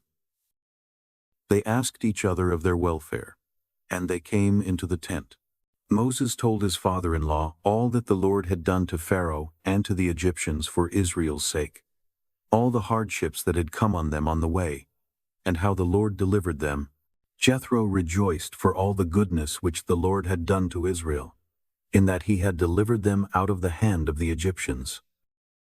Jethro said, Blessed be the Lord, who has delivered you out of the hand of the Egyptians, and out of the hand of Pharaoh, who has delivered the people from under the hand of the Egyptians. Now I know that the Lord is greater than all gods, because of the way that they treated people arrogantly. Jethro, Moses' father-in-law, took a burnt offering and sacrifices for God. Aaron came with all the elders of Israel to eat bread with Moses' father-in-law before God. On the next day, Moses sat to judge the people, and the people stood around Moses from the morning to the evening. When Moses' father-in-law saw all that he did to the people, he said, What is this thing that you do for the people? Why do you sit alone, and all the people stand around you from morning to evening? Moses said to his father-in-law, Because the people come to me to inquire of God. When they have a matter, they come to me, and I judge between a man and his neighbor, and I make them know the statutes of God and his laws. Moses' father-in-law said to him, The thing that you do is not good. You will surely wear away, both you and this people that is with you. For the thing is too heavy for you. You are not able to perform it yourself alone. Listen now to my voice. I will give you counsel, and God be with you. You represent the people before God, and bring the causes to God. You shall teach them the statutes and the laws, and shall show them the way in which they must walk, and the work that they must do. Moreover, you shall provide out of all the people able men which fear God, men of truth, hating unjust gain, and place such over them to be rulers of thousands, rulers of hundreds, rulers of 50s, and rulers of 10s. Let them judge the people at all times. It shall be that every great matter they shall bring to you, but every small matter they shall judge themselves. So shall it be easier for you, and they shall share the load with you. If you will do this thing, and God commands you so, then you will be able to endure, and all these people also will go to their place in peace. So Moses listened to the voice of his father-in-law, and did all that he had said. Moses chose able men out of all Israel, and made them heads over the people, rulers of thousands, rulers of hundreds, rulers of 50s, and rulers of 10s. They judged the people at all times. They brought the hard cases to Moses, but every small matter they judged themselves. Moses let his father-in-law depart, and he went his way into his own land. Chapter 19. In the 3rd month after the children of Israel had gone out of the land of Egypt, on that same day they came into the wilderness of Sinai. When they had departed from Rephidim, and had come to the wilderness of Sinai, they encamped in the wilderness, and there Israel encamped before the mountain. Moses went up to God, and the Lord called to him out of the mountain, saying, This is what you shall tell the house of Jacob, and tell the children of Israel. You have seen what I did to the Egyptians, and how I bore you on eagle's wings, and brought you to myself. Now therefore, if you will indeed obey my voice and keep my covenant, then you shall be my own possession from among all peoples, for all the earth is mine, and you shall be to me a kingdom of priests and a holy nation. These are the words which you shall speak to the children of Israel. Moses came and called for the elders of the people, and set before them all these words which the Lord commanded him. All the people answered together, and said, "All that the Lord has spoken we will do." Moses reported the words of the people to the Lord. The Lord said to Moses, "Behold, I come to you in a thick cloud, that the people may hear when I speak with you, and may also believe you forever." Moses told the words of the people to the Lord. The Lord said to Moses, "Go to the people and sanctify them today and tomorrow, and let them wash their garments, and be ready for the third day. For on the third day the Lord will come down in the sight of all the people on Mount Sinai. You shall set bounds to the people all around, saying, 'Be careful that you don't go up onto the mountain, or touch its border. Whoever touches the mountain shall be surely put to death. No hand shall touch him, but he shall surely be stoned or shot through. Whether it is animal or man, he shall not live. When the trumpet sounds long, they shall come up to the mountain.'" Moses went down from the mountain to the people, and sanctified the people, and they washed their clothes. He said to the people, "Be ready by the third day. Don't have sexual relations with a woman." On the third day, when it was morning, there were thunders and lightnings, and a thick cloud on the mountain, and the sound of an exceedingly loud trumpet, and all the people who were in the camp trembled. Moses led the people out of the camp to meet God, and they stood at the lower part of the mountain. All of Mount Sinai smoked, because the Lord descended on it in fire, and its smoke ascended like the smoke of a furnace, and the whole mountain quaked greatly. When the sound of the trumpet grew louder and louder, Moses spoke, and God answered him by a voice. The Lord came down on Mount Sinai, to the top of the mountain. The Lord called Moses to the top of the mountain, and Moses went up. The Lord said to Moses, "Go down, warn the people, lest they break through to the Lord to gaze, and many of them perish. Let the priests also, who come near to the Lord, sanctify themselves, lest the Lord break out on them." Moses said to the Lord, "The people can't come up to Mount Sinai, for you warned us, saying, 'Set bounds around the mountain and sanctify it.'" The Lord said to him, "Go down, you shall bring Aaron up with you, but don't let the priests and the people break through to come up to the Lord, lest he break out against them." So Moses went down to the people and told them. Chapter 20. God spoke all these words, saying, "I am the Lord your God, who brought you out of the land of Egypt, out of the house of bondage. You shall have no other gods before me. You shall not make for yourselves an idol, nor any image of anything that is in the heavens above, or that is in the earth beneath, or that is in the water under the earth. You shall not bow yourself down to them, nor serve them, for I, the Lord your God, am a jealous God, visiting the iniquity of the fathers on the children, on the third and on the fourth generation of those who hate me, and showing loving kindness to thousands of those who love me and keep my commandments. You shall not misuse the name of the Lord your God, for the Lord will not hold him guiltless who misuses his name.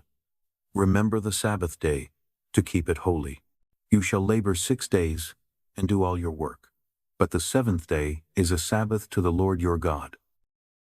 You shall not do any work in it, you, nor your son, nor your daughter, your male servant, nor your female servant, nor your livestock, nor your stranger who is within your gates. For in 6 days the Lord made heaven and earth, the sea, and all that is in them, and rested the seventh day. Therefore the Lord blessed the Sabbath day, and made it holy. Honor your father and your mother, that your days may be long in the land which the Lord your God gives you. You shall not murder. You shall not commit adultery. You shall not steal. You shall not give false testimony against your neighbor. You shall not covet your neighbor's house. You shall not covet your neighbor's wife, nor his male servant, nor his female servant, nor his ox, nor his donkey, nor anything that is your neighbor's. All the people perceived the thunderings, the lightnings, the sound of the trumpet, and the mountain smoking. When the people saw it, they trembled and stayed at a distance. They said to Moses, "Speak with us yourself, and we will listen. But don't let God speak with us, lest we die." Moses said to the people, "Don't be afraid, for God has come to test you, and that his fear may be before you, that you won't sin." The people stayed at a distance, and Moses came near to the thick darkness where God was. The Lord said to Moses, "This is what you shall tell the children of Israel. You yourselves have seen that I have talked with you from heaven. You shall most certainly not make gods of silver or gods of gold for yourselves to be alongside me.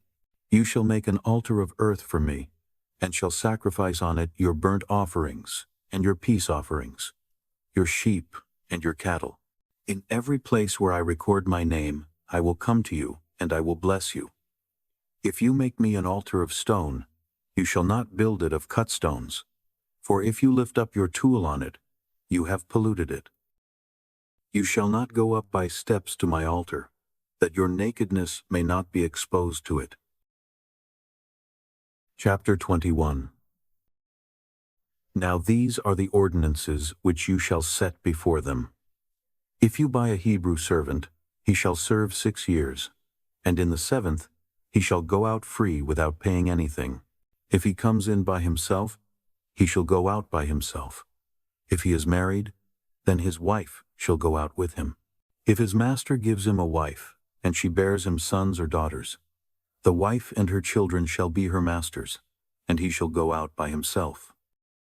But if the servant shall plainly say, "I love my master, my wife, and my children, I will not go out free," then his master shall bring him to God, and shall bring him to the door or to the doorpost, and his master shall bore his ear through with an awl, and he shall serve him forever. If a man sells his daughter to be a female servant, she shall not go out as the male servants do. If she doesn't please her master, who has married her to himself, then he shall let her be redeemed. He shall have no right to sell her to a foreign people, since he has dealt deceitfully with her. If he marries her to his son, he shall deal with her as a daughter.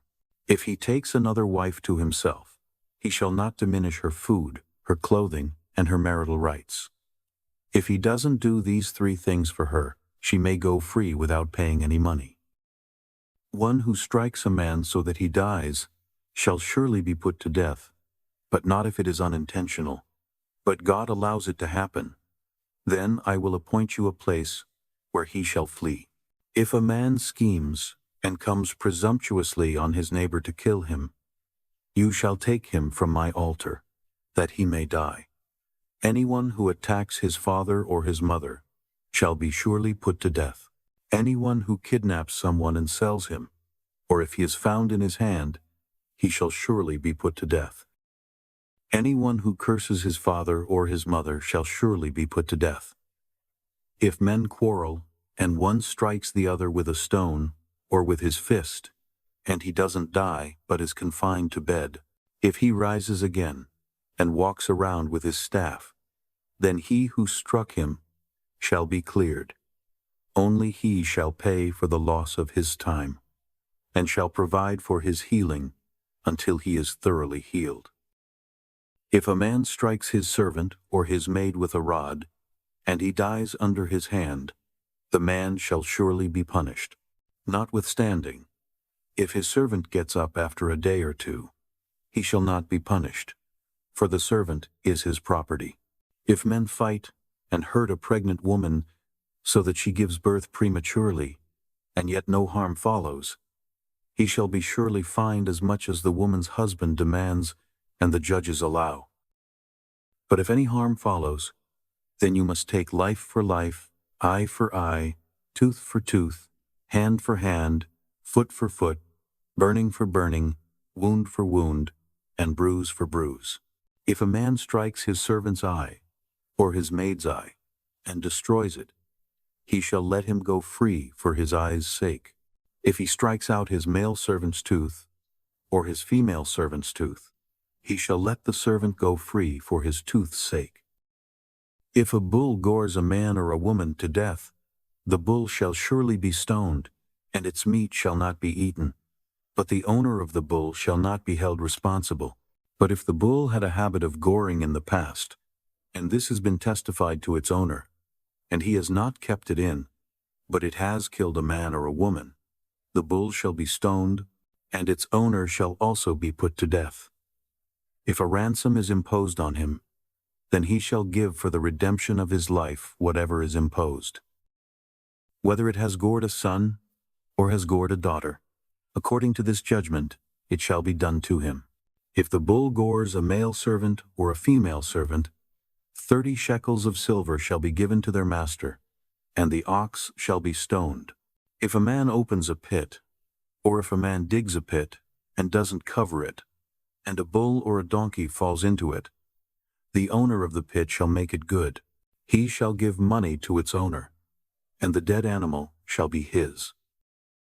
If one man's bull injures another's, so that it dies, then they shall sell the live bull, and divide its price, and they shall also divide the dead animal. Or, if it is known that the bull was in the habit of goring in the past, and its owner has not kept it in, he shall surely pay bull for bull, and the dead animal shall be his own. Chapter 22. If a man steals an ox or a sheep, and kills it or sells it, he shall pay 5 oxen for an ox, and 4 sheep for a sheep. If the thief is found breaking in, and is struck so that he dies, there shall be no guilt of bloodshed for him. If the sun has risen on him, he is guilty of bloodshed. He shall make restitution. If he has nothing, then he shall be sold for his theft. If the stolen property is found in his hand alive, whether it is ox, donkey, or sheep, he shall pay double. If a man causes a field or vineyard to be eaten by letting his animal loose, and it grazes in another man's field, he shall make restitution from the best of his own field, and from the best of his own vineyard. If fire breaks out, and catches in thorns, so that the shocks of grain, or the standing grain, or the field are consumed, he who kindled the fire shall surely make restitution. If a man delivers to his neighbor money or stuff to keep, and it is stolen out of the man's house, if the thief is found, he shall pay double. If the thief isn't found, then the master of the house shall come near to God to find out whether or not he has put his hand on his neighbor's goods. For every matter of trespass, whether it is for ox, for donkey, for sheep, for clothing, or for any kind of lost thing, about which one says, "This is mine," the cause of both parties shall come before God. He whom God condemns shall pay double to his neighbor. If a man delivers to his neighbor a donkey, an ox, a sheep, or any animal to keep, and it dies or is injured or driven away, no man seeing it, the oath of the Lord shall be between them both. He has not put his hand on his neighbor's goods, and its owner shall accept it, and he shall not make restitution. But if it is stolen from him, the one who stole shall make restitution to its owner. If it is torn in pieces, let him bring it for evidence. He shall not make good that which was torn. If a man borrows anything of his neighbor's, and it is injured or dies, its owner not being with it, he shall surely make restitution. If its owner is with it, he shall not make it good. If it is a leased thing, it came for its lease. If a man entices a virgin who isn't pledged to be married, and lies with her, he shall surely pay a dowry for her to be his wife. If her father utterly refuses to give her to him, he shall pay money, according to the dowry of virgins. You shall not allow a sorceress to live. Whoever has sex with an animal shall surely be put to death. He who sacrifices to any god, except to the Lord only, shall be utterly destroyed. You shall not wrong an alien or oppress him, for you were aliens in the land of Egypt. You shall not take advantage of any widow or fatherless child. If you take advantage of them at all, and they cry at all to me, I will surely hear their cry, and my wrath will grow hot, and I will kill you with the sword, and your wives shall be widows, and your children fatherless. If you lend money to any of my people with you who is poor, you shall not be to him as a creditor. You shall not charge him interest. If you take your neighbor's garment as collateral, you shall restore it to him before the sun goes down, for that is his only covering, it is his garment for his skin. What would he sleep in? It will happen, when he cries to me, that I will hear, for I am gracious. You shall not blaspheme God, nor curse a ruler of your people. You shall not delay to offer from your harvest, and from the outflow of your presses. You shall give the firstborn of your sons to me.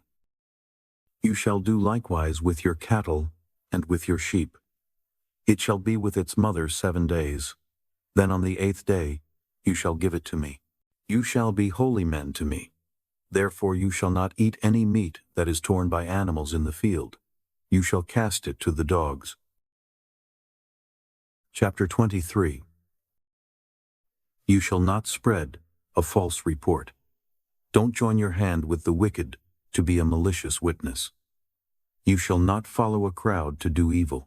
You shall not testify in court to side with a multitude to pervert justice. You shall not favor a poor man in his cause. If you meet your enemy's ox or his donkey going astray, you shall surely bring it back to him again. If you see the donkey of him who hates you fallen down under his burden, don't leave him. You shall surely help him with it. You shall not deny justice to your poor people in their lawsuits. Keep far from a false charge, and don't kill the innocent and righteous. For I will not justify the wicked. You shall take no bribe. For a bribe blinds those who have sight, and perverts the words of the righteous. You shall not oppress an alien, for you know the heart of an alien, since you were aliens in the land of Egypt. For 6 years you shall sow your land, and shall gather in its increase. But the 7th year you shall let it rest and lie fallow, that the poor of your people may eat, and what they leave the animal of the field shall eat.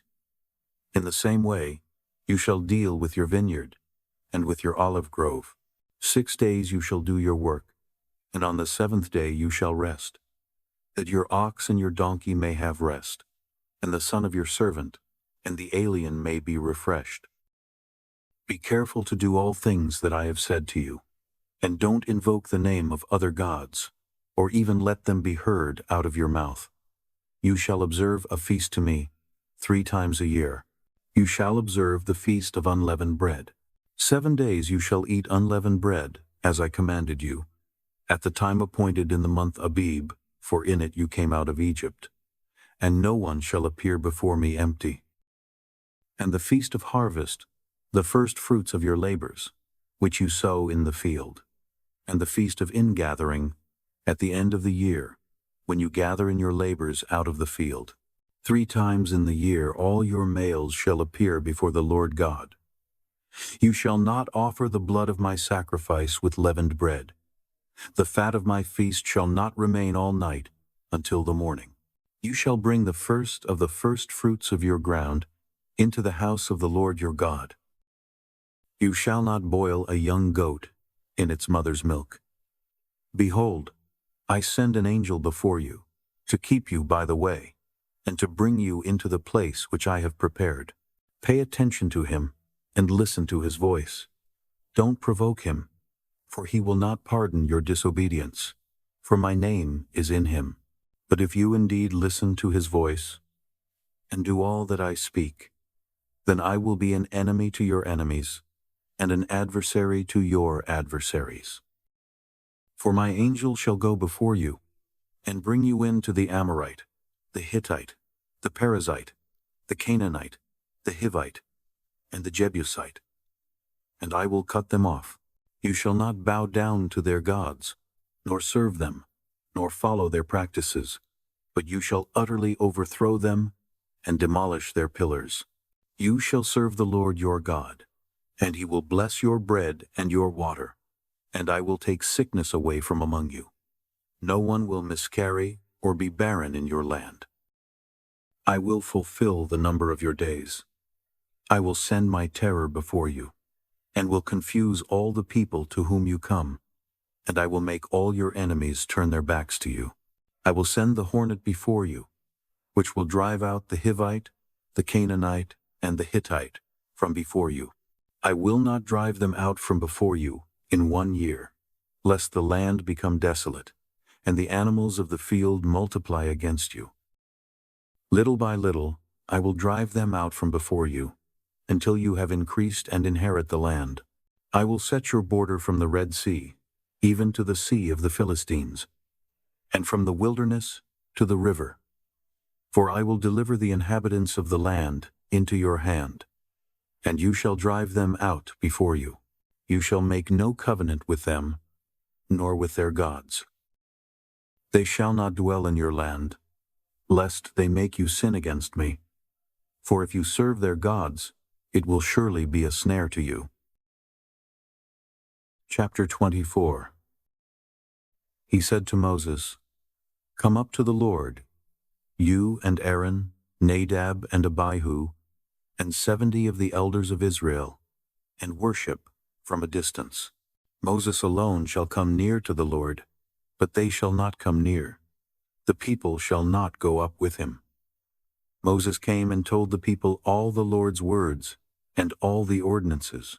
And all the people answered with one voice, and said, All the words which the Lord has spoken will we do.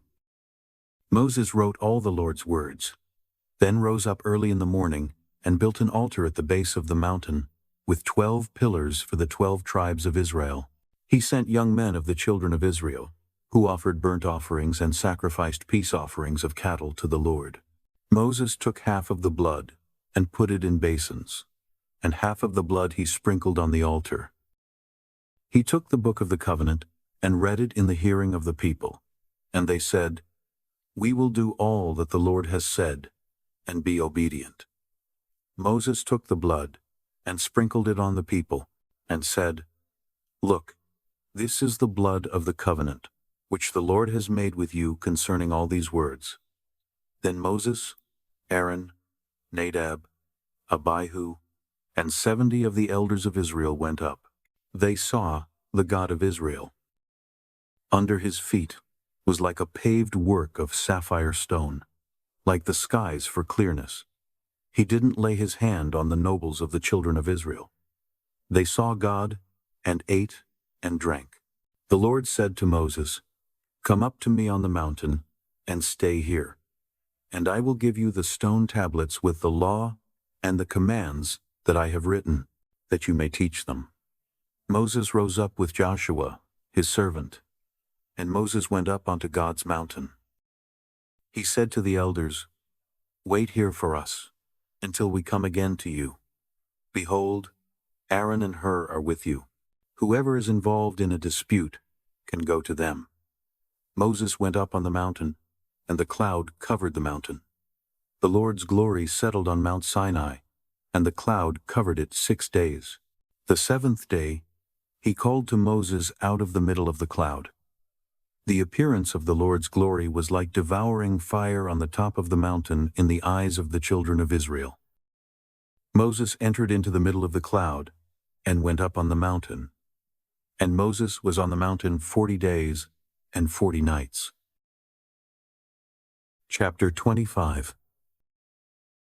The Lord spoke to Moses, saying, Speak to the children of Israel, that they take an offering for me.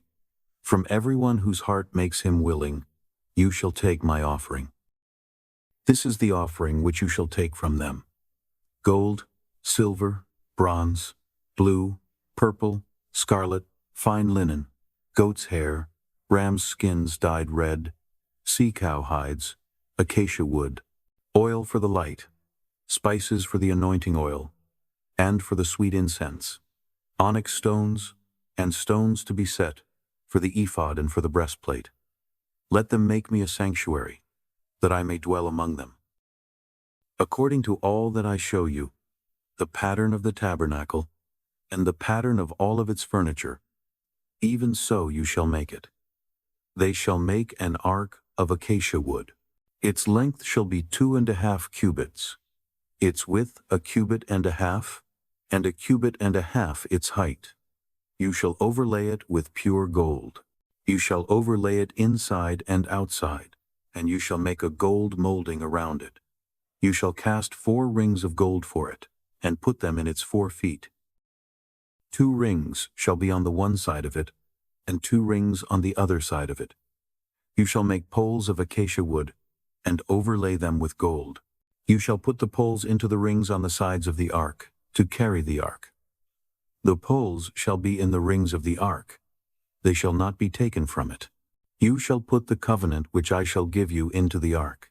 You shall make a mercy seat of pure gold. 2.5 cubits shall be its length, and 1.5 cubits its width. You shall make 2 cherubim of hammered gold. You shall make them at the 2 ends of the mercy seat. Make 1 cherub at the one end, and 1 cherub at the other end. You shall make the cherubim on its 2 ends of one piece with the mercy seat. The cherubim shall spread out their wings upward, covering the mercy seat with their wings, with their faces toward one another. The faces of the cherubim shall be toward the mercy seat. You shall put the mercy seat on top of the ark, and in the ark you shall put the covenant that I will give you. There I will meet with you, and I will tell you from above the mercy seat, from between the 2 cherubim which are on the ark of the covenant, all that I command you for the children of Israel. You shall make a table of acacia wood. Its length shall be 2 cubits, and its width 1 cubit, and its height 1.5 cubits. You shall overlay it with pure gold, and make a gold molding around it. You shall make a rim of a handwidth around it. You shall make a golden molding on its rim around it. You shall make 4 rings of gold for it, and put the rings in the 4 corners that are on its 4 feet. The rings shall be close to the rim, for places for the poles to carry the table. You shall make the poles of acacia wood, and overlay them with gold, that the table may be carried with them. You shall make its dishes, its spoons, its ladles, and its bowls with which to pour out offerings. You shall make them of pure gold. You shall set bread of the presence on the table before me always. You shall make a lampstand of pure gold. The lampstand shall be made of hammered work. Its base, its shaft, its cups, its buds, and its flowers shall be of one piece with it. There shall be 6 branches going out of its sides, 3 branches of the lampstand out of its one side, and 3 branches of the lampstand out of its other side. 3 cups made like almond blossoms in one branch, a bud and a flower, and 3 cups made like almond blossoms in the other branch, a bud and a flower.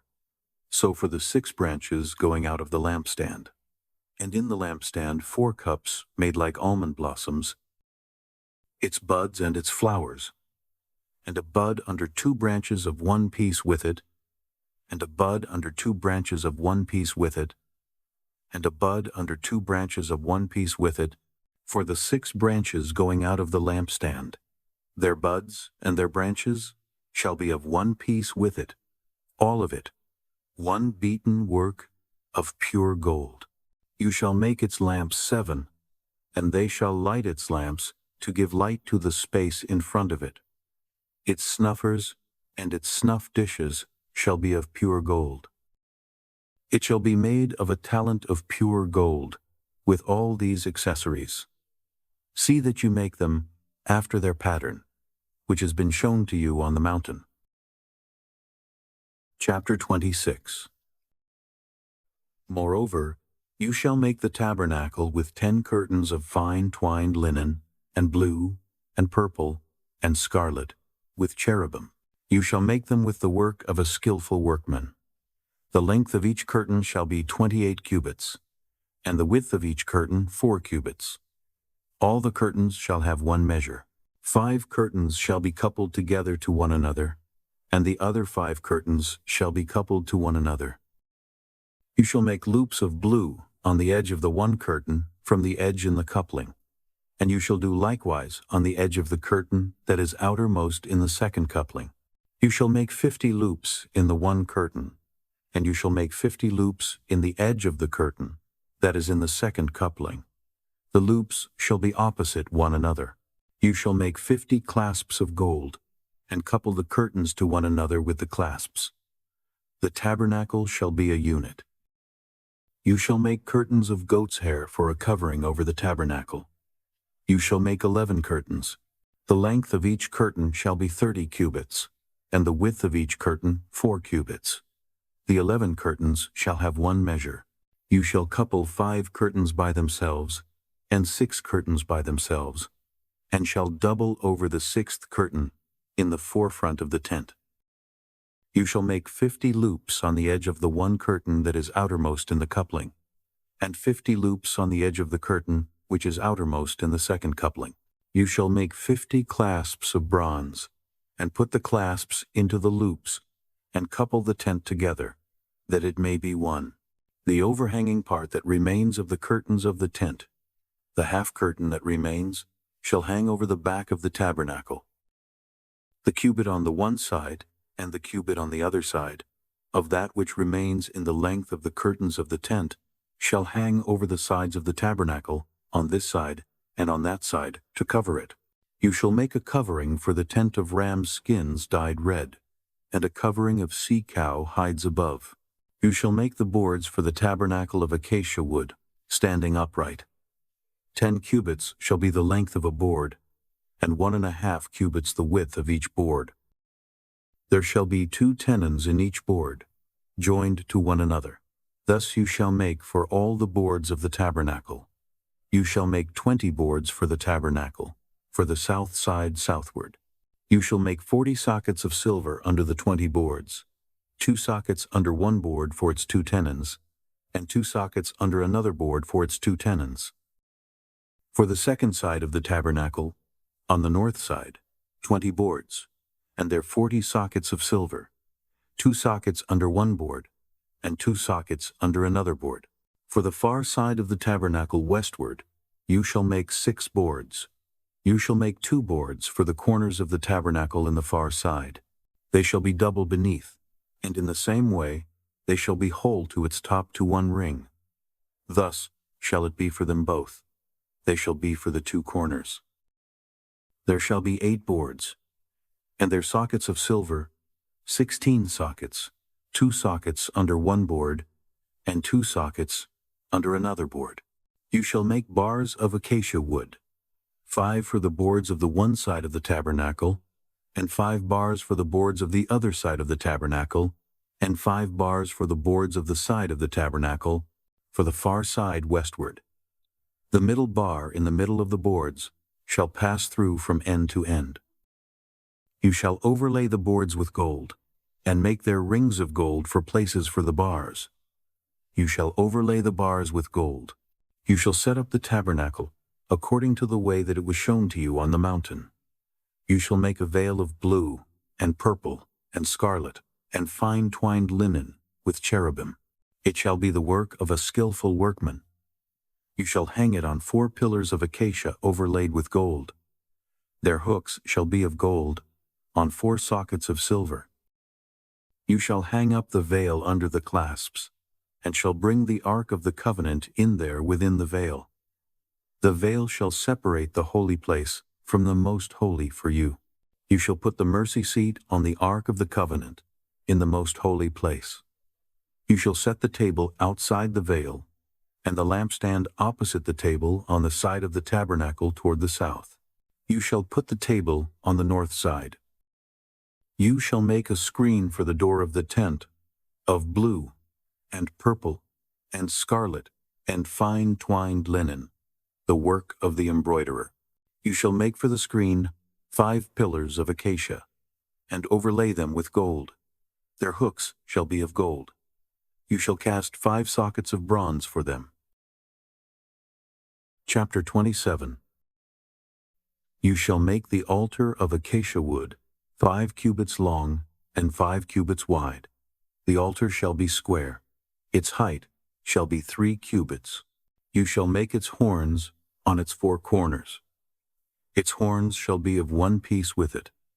You shall overlay it with bronze.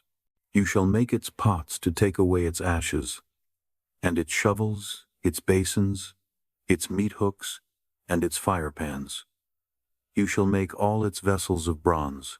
You shall make a grating for it, of network of bronze. On the net you shall make 4 bronze rings in its 4 corners. You shall put it under the ledge around the altar beneath, that the net may reach halfway up the altar. You shall make poles for the altar, poles of acacia wood, and overlay them with bronze. Its poles shall be put into the rings, and the poles shall be on the 2 sides of the altar when carrying it. You shall make it hollow with planks. They shall make it as it has been shown you on the mountain. You shall make the court of the tabernacle. For the south side, southward, there shall be hangings. For the court of fine twined linen, 100 cubits long for one side. Its pillars shall be 20, and their sockets 20, of bronze. The hooks of the pillars and their fillets shall be of silver. Likewise, for the length of the north side, there shall be hangings 100 cubits long, and its pillars 20, and their sockets 20, of bronze. The hooks of the pillars, and their fillets, of silver. For the width of the court on the west side shall be hangings of 50 cubits, their pillars 10, and their sockets 10. The width of the court on the east side eastward shall be 50 cubits. The hangings for the one side of the gate shall be 15 cubits, their pillars 3, and their sockets 3. For the other side shall be hangings of 15 cubits, their pillars 3, and their sockets 3. For the gate of the court shall be a screen of 20 cubits, of blue, and purple, and scarlet, and fine twined linen, the work of the embroiderer, their pillars 4, and their sockets 4. All the pillars of the court around shall be filleted with silver, their hooks of silver, and their sockets of bronze. The length of the court shall be 100 cubits, and the width 50 throughout, and the height 5 cubits, of fine twined linen, and their sockets of bronze. All the instruments of the tabernacle in all its service, and all its pins, and all the pins of the court, shall be of bronze. You shall command the children of Israel, that they bring to you pure olive oil beaten for the light, to cause a lamp to burn continually, in the tent of meeting, outside the veil which is before the covenant. Aaron and his sons shall keep it in order from evening to morning before the Lord. It shall be a statute forever throughout their generations, on the behalf of the children of Israel. Chapter 28. Bring Aaron your brother, and his sons with him, near to you from among the children of Israel, that he may minister to me in the priest's office. Aaron, with Nadab, Abihu, Eleazar, and Ithamar, Aaron's sons. You shall make holy garments for Aaron your brother, for glory and for beauty. You shall speak to all who are wise-hearted, whom I have filled with the spirit of wisdom, that they make Aaron's garments to sanctify him, that he may minister to me in the priest's office. These are the garments which they shall make: a breastplate, an ephod, a robe, a fitted tunic, a turban, and a sash. They shall make holy garments for Aaron your brother and his sons, that he may minister to me in the priest's office. They shall use the gold, and the blue, and the purple, and the scarlet, and the fine linen. They shall make the ephod of gold, blue, purple, scarlet, and fine twined linen, the work of the skillful workman. It shall have 2 shoulder straps joined to the 2 ends of it, that it may be joined together. The skillfully woven band, which is on it, shall be like its work, and of the same piece, of gold, blue, purple, scarlet, and fine twined linen.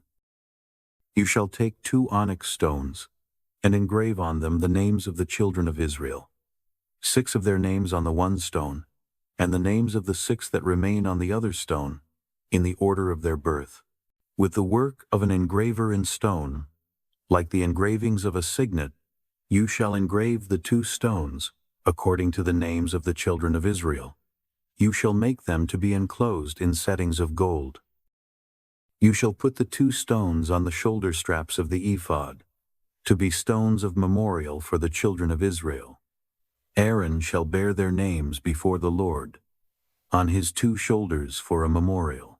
You shall make settings of gold, and 2 chains of pure gold.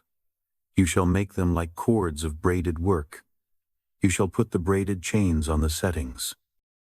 You shall make a breastplate of judgment, the work of the skillful workmen. Like the work of the ephod you shall make it, of gold, of blue and purple and scarlet, and fine twined linen you shall make it. It shall be square and folded double. A span shall be its length, and a span its width. You shall set in it settings of stones, 4 rows of stones. A row of ruby, topaz, and beryl shall be the first row, and the second row a turquoise, a sapphire, and an emerald, and the third row a jacinth, an agate, and an amethyst, and the fourth row a chrysolite, an onyx, and a jasper. They shall be enclosed in gold in their settings. The stones shall be according to the names of the children of Israel, 12, according to their names. Like the engravings of a signet, everyone according to his name, they shall be for the 12 tribes. You shall make on the breastplate chains like cords, of braided work of pure gold. You shall make on the breastplate 2 rings of gold, and shall put the 2 rings on the 2 ends of the breastplate. You shall put the 2 braided chains of gold in the 2 rings at the ends of the breastplate. The other 2 ends of the 2 braided chains you shall put on the 2 settings, and put them on the shoulder straps of the ephod in its forepart. You shall make 2 rings of gold, and you shall put them on the 2 ends of the breastplate, on its edge, which is toward the side of the ephod inward.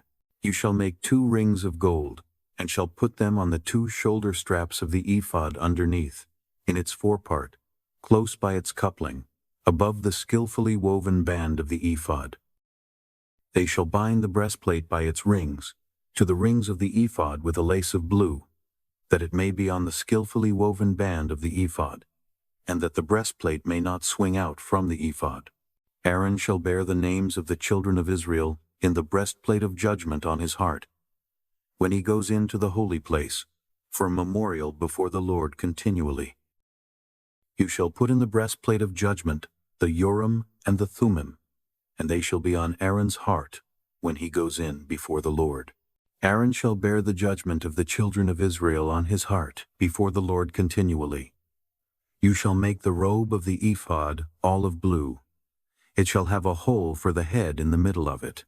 It shall have a binding of woven work around its hole, as it were the hole of a coat of mail, that it not be torn. On its hem you shall make pomegranates of blue, and of purple, and of scarlet, all around its hem, with bells of gold between and around them, a golden bell and a pomegranate, a golden bell and a pomegranate, around the hem of the robe. It shall be on Aaron to minister, and its sound shall be heard when he goes into the holy place before the Lord, and when he comes out, that he not die. You shall make a plate of pure gold, and engrave on it, like the engravings of a signet, holy to the Lord. You shall put it on a lace of blue, and it shall be on the sash. It shall be on the front of the sash. It shall be on Aaron's forehead, and Aaron shall bear the iniquity of the holy things, which the children of Israel shall make holy in all their holy gifts. And it shall be always on his forehead, that they may be accepted before the Lord. You shall weave the tunic with fine linen. You shall make a turban of fine linen. You shall make a sash, the work of the embroiderer. You shall make tunics for Aaron's sons. You shall make sashes for them. You shall make headbands for them, for glory and for beauty. You shall put them on Aaron your brother, and on his sons with him, and shall anoint them, and consecrate them, and sanctify them, that they may minister to me in the priest's office. You shall make them linen pants to cover their naked flesh. They shall reach from the waist even to the thighs. They shall be on Aaron and on his sons, when they go into the tent of meeting, or when they come near to the altar to minister in the holy place, that they don't bear iniquity, and die. This shall be a statute forever to him, and to his offspring after him. Chapter 29. This is the thing that you shall do to them to make them holy, to minister to me in the priest's office. Take 1 young bull and 2 rams without defect, unleavened bread, unleavened cakes mixed with oil, and unleavened wafers anointed with oil. You shall make them of fine wheat flour. You shall put them into 1 basket, and bring them in the basket, with the bull and the 2 rams. You shall bring Aaron and his sons to the door of the tent of meeting, and shall wash them with water. You shall take the garments, and put on Aaron the tunic, the robe of the ephod, and the breastplate, and clothe him with the skillfully woven band of the ephod. You shall set the turban on his head, and put the holy crown on the turban. Then you shall take the anointing oil, and pour it on his head, and anoint him. You shall bring his sons, and put tunics on them. You shall clothe them with belts, Aaron and his sons, and bind headbands on them. They shall have the priesthood by a perpetual statute. You shall consecrate Aaron and his sons. You shall bring the bull before the tent of meeting, and Aaron and his sons shall lay their hands on the head of the bull. You shall kill the bull before the Lord at the door of the tent of meeting. You shall take of the blood of the bull, and put it on the horns of the altar with your finger, and you shall pour out all the blood at the base of the altar. You shall take all the fat that covers the innards, the cover of the liver, the 2 kidneys, and the fat that is on them, and burn them on the altar. But the meat of the bull, and its skin, and its dung, you shall burn with fire outside of the camp. It is a sin offering. You shall also take the 1 ram, and Aaron and his sons shall lay their hands on the head of the ram. You shall kill the ram, and you shall take its blood, and sprinkle it around on the altar. You shall cut the ram into its pieces, and wash its innards, and its legs, and put them with its pieces, and with its head. You shall burn the whole ram on the altar. It is a burnt offering to the Lord. It is a pleasant aroma, an offering made by fire to the Lord. You shall take the other ram, and Aaron and his sons shall lay their hands on the head of the ram. Then you shall kill the ram, and take some of its blood, and put it on the tip of the right ear of Aaron, and on the tip of the right ear of his sons, and on the thumb of their right hand, and on the big toe of their right foot, and sprinkle the blood around on the altar. You shall take of the blood that is on the altar, and of the anointing oil, and sprinkle it on Aaron, and on his garments, and on his sons, and on the garments of his sons with him, and he shall be made holy, and his garments, and his sons' garments with him. Also, you shall take some of the ram's fat, the fat tail, the fat that covers the innards, the cover of the liver, the 2 kidneys, the fat that is on them, and the right thigh, for it is a ram of consecration, and 1 loaf of bread, 1 cake of oiled bread, and 1 wafer out of the basket of unleavened bread that is before the Lord. You shall put all of this in Aaron's hands, and in his sons' hands, and shall wave them for a wave offering before the Lord. You shall take them from their hands, and burn them on the altar on the burnt offering, for a pleasant aroma before the Lord. It is an offering made by fire to the Lord. You shall take the breast of Aaron's ram of consecration, and wave it for a wave offering before the Lord. It shall be your portion. You shall sanctify the breast of the wave offering, and the thigh of the wave offering, which is waved, and which is raised up, of the ram of consecration, even of that which is for Aaron, and of that which is for his sons. It shall be for Aaron and his sons, as their portion forever, from the children of Israel. For it is a wave offering. It shall be a wave offering from the children of Israel, of the sacrifices of their peace offerings, even their wave offering to the Lord. The holy garments of Aaron, shall be for his sons after him, to be anointed in them, and to be consecrated in them. 7 days shall the son who is priest in his place put them on, when he comes into the tent of meeting to minister in the holy place. You shall take the ram of consecration, and boil its meat in a holy place. Aaron and his sons shall eat the meat of the ram, and the bread that is in the basket, at the door of the tent of meeting. They shall eat those things with which atonement was made, to consecrate and sanctify them. But a stranger shall not eat of it, because they are holy. If anything of the meat of the consecration, or of the bread, remains to the morning, then you shall burn the remainder with fire. It shall not be eaten, because it is holy. You shall do so to Aaron and to his sons, according to all that I have commanded you. You shall consecrate them 7 days. Every day you shall offer the bull of sin offering for atonement. You shall cleanse the altar when you make atonement for it. You shall anoint it, to sanctify it. 7 days you shall make atonement for the altar, and sanctify it. And the altar shall be most holy. Whatever touches the altar shall be holy. Now this is that which you shall offer on the altar: 2 lambs a year, old day by day continually. The 1 lamb you shall offer in the morning, and the other lamb you shall offer at evening. And with the 1 lamb 1/10 part of an ephah of fine flour, mixed with the 4th part of a hin of beaten oil, and the 4th part of a hin of wine, for a drink offering. The other lamb you shall offer at evening, and shall do to it according to the meal offering of the morning, and according to its drink offering, for a pleasant aroma, an offering made by fire to the Lord. It shall be a continual burnt offering throughout your generations at the door of the tent of meeting before the Lord, where I will meet with you, to speak there to you. There I will meet with the children of Israel, and the place shall be sanctified by my glory. I will sanctify the tent of meeting and the altar. I will also sanctify Aaron and his sons to minister to me in the priest's office. I will dwell among the children of Israel, and will be their God. They shall know that I am the Lord their God, who brought them out of the land of Egypt, that I might dwell among them. I am the Lord their God. Chapter 30. You shall make an altar to burn incense on.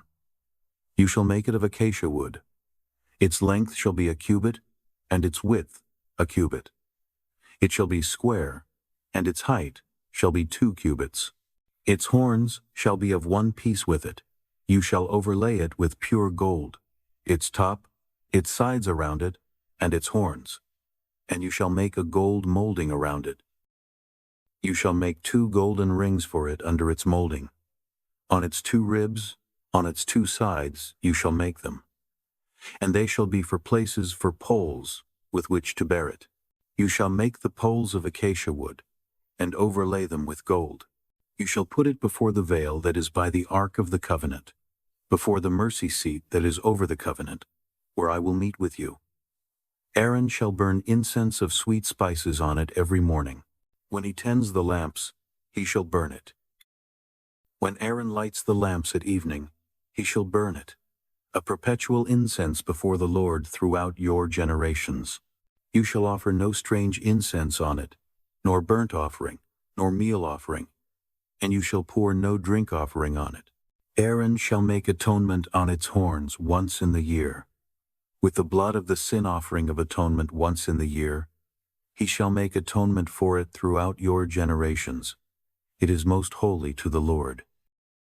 The Lord spoke to Moses, saying, When you take a census of the children of Israel, according to those who are counted among them, then each man shall give a ransom for his soul to the Lord when you count them, that there be no plague among them when you count them. They shall give this, everyone who passes over to those who are counted, 1/2 shekel according to the shekel of the sanctuary. The shekel is 20 gerahs. 1/2 shekel for an offering to the Lord. Everyone who passes over to those who are counted, from 20 years old and upward, shall give the offering to the Lord. The rich shall not give more, and the poor shall not give less, than the half shekel, when they give the offering of the Lord, to make atonement for your souls. You shall take the atonement money from the children of Israel, and shall appoint it for the service of the tent of meeting, that it may be a memorial for the children of Israel before the Lord, to make atonement for your souls.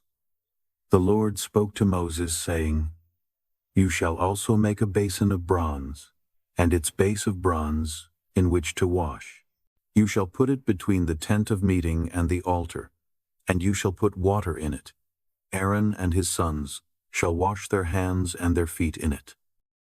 When they go into the tent of meeting, they shall wash with water, that they don't die. Or when they come near to the altar to minister, to burn an offering made by fire to the Lord, so they shall wash their hands and their feet, that they not die. This shall be a statute forever to them, even to him and to his descendants, throughout their generations. Moreover, the Lord spoke to Moses, saying, Also take fine spices, of liquid myrrh 500 shekels, and of fragrant cinnamon half as much, even 250, and of fragrant cane 250, and of cassia 500, according to the shekel of the sanctuary, and a hin of olive oil. You shall make it into a holy anointing oil, a perfume compounded after the art of the perfumer. It shall be a holy anointing oil. You shall use it to anoint the tent of meeting, the ark of the covenant, the table and all its articles, the lampstand and its accessories, the altar of incense, the altar of burnt offering with all its utensils, and the basin with its base. You shall sanctify them, that they may be most holy. Whatever touches them shall be holy. You shall anoint Aaron and his sons, and sanctify them, that they may minister to me in the priest's office. You shall speak to the children of Israel, saying, This shall be a holy anointing oil to me throughout your generations. It shall not be poured on man's flesh, and do not make any like it, according to its composition. It is holy. It shall be holy to you. Whoever compounds any like it, or whoever puts any of it on a stranger, he shall be cut off from his people. The Lord said to Moses, Take to yourself sweet spices, gum resin, onycha, and galbanum, sweet spices with pure frankincense. There shall be an equal weight of each. You shall make incense of it, a perfume after the art of the perfumer, seasoned with salt, pure and holy. You shall beat some of it very small, and put some of it before the covenant in the tent of meeting, where I will meet with you. It shall be to you most holy. You shall not make this incense, according to its composition, for yourselves. It shall be to you holy for the Lord. Whoever shall make any like that, to smell of it, he shall be cut off from his people. Chapter 31. The Lord spoke to Moses, saying, Behold, I have called by name Bezalel the son of Uri, the son of Hur, of the tribe of Judah. I have filled him with the Spirit of God, in wisdom, and in understanding, and in knowledge, and in all kinds of workmanship, to devise skillful works, to work in gold, and in silver, and in bronze, and in cutting of stones for setting, and in carving of wood, to work in all kinds of workmanship. Behold, I myself have appointed with him Oholiab, the son of Ahisamach, of the tribe of Dan. And in the heart of all who are wise-hearted, I have put wisdom, that they may make all that I have commanded you: the tent of meeting, the ark of the covenant, the mercy seat that is on it, all the furniture of the tent, the table and its vessels, the pure lampstand with all its vessels, the altar of incense, the altar of burnt offering with all its vessels, the basin and its base, the finely worked garments, the holy garments for Aaron the priest, the garments of his sons to minister in the priest's office, the anointing oil, and the incense of sweet spices for the holy place. According to all that I have commanded you, they shall do. The Lord spoke to Moses, saying, Speak also to the children of Israel, saying, Most certainly you shall keep my Sabbaths, for it is a sign between me and you throughout your generations, that you may know that I am the Lord who sanctifies you. You shall keep the Sabbath therefore, for it is holy to you. Everyone who profanes it shall surely be put to death, for whoever does any work therein, that soul shall be cut off from among his people. 6 days shall work be done, but on the 7th day is a Sabbath of solemn rest, holy to the Lord. Whoever does any work on the Sabbath day shall surely be put to death. Therefore the children of Israel shall keep the Sabbath, to observe the Sabbath throughout their generations, for a perpetual covenant. It is a sign between me and the children of Israel forever. For in 6 days the Lord made heaven and earth, and on the 7th day he rested and was refreshed. When he finished speaking with him on Mount Sinai, he gave Moses the 2 tablets of the covenant, stone tablets, written with God's finger. Chapter 32. When the people saw that Moses delayed coming down from the mountain, the people gathered themselves together to Aaron, and said to him, Come, make us gods, which shall go before us. For as for this Moses, the man who brought us up out of the land of Egypt, we don't know what has become of him. Aaron said to them, Take off the golden rings, which are in the ears of your wives, of your sons, and of your daughters, and bring them to me. All the people took off the golden rings which were in their ears, and brought them to Aaron. He received what they handed him, fashioned it with an engraving tool, and made it a molded calf. Then they said, These are your gods, Israel, which brought you up out of the land of Egypt. When Aaron saw this, he built an altar before it. And Aaron made a proclamation, and said, Tomorrow shall be a feast to the Lord. They rose up early on the next day, and offered burnt offerings, and brought peace offerings. And the people sat down to eat, and to drink, and rose up to play. The Lord spoke to Moses, Go, get down, for your people, whom you brought up out of the land of Egypt, have corrupted themselves. They have turned away quickly out of the way which I commanded them. They have made themselves a molded calf, and have worshipped it, and have sacrificed to it, and said, These are your gods, Israel, which brought you up out of the land of Egypt. The Lord said to Moses, I have seen these people, and behold, they are a stiff-necked people. Now therefore leave me alone, that my wrath may burn hot against them, and that I may consume them, and I will make of you a great nation.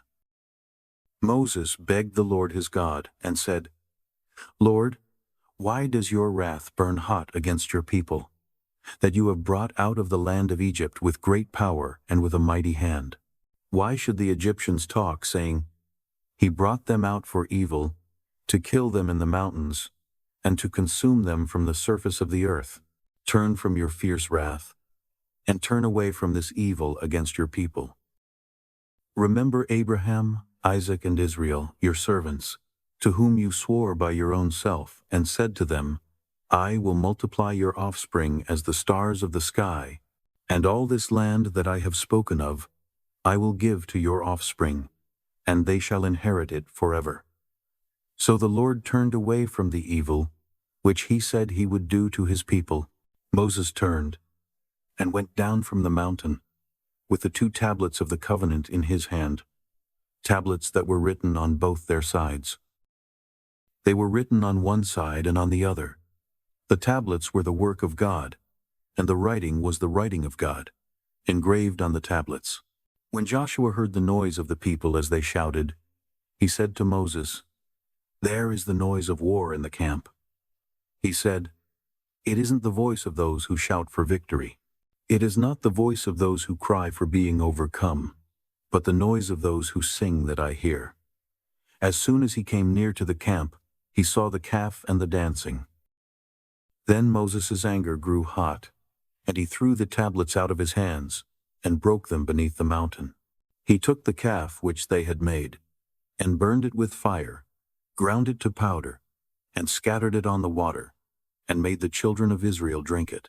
Moses said to Aaron, "What did these people do to you, that you have brought a great sin on them?" Aaron said, "Don't let the anger of my Lord grow hot. You know the people, that they are set on evil. For they said to me, 'Make us gods, which shall go before us.'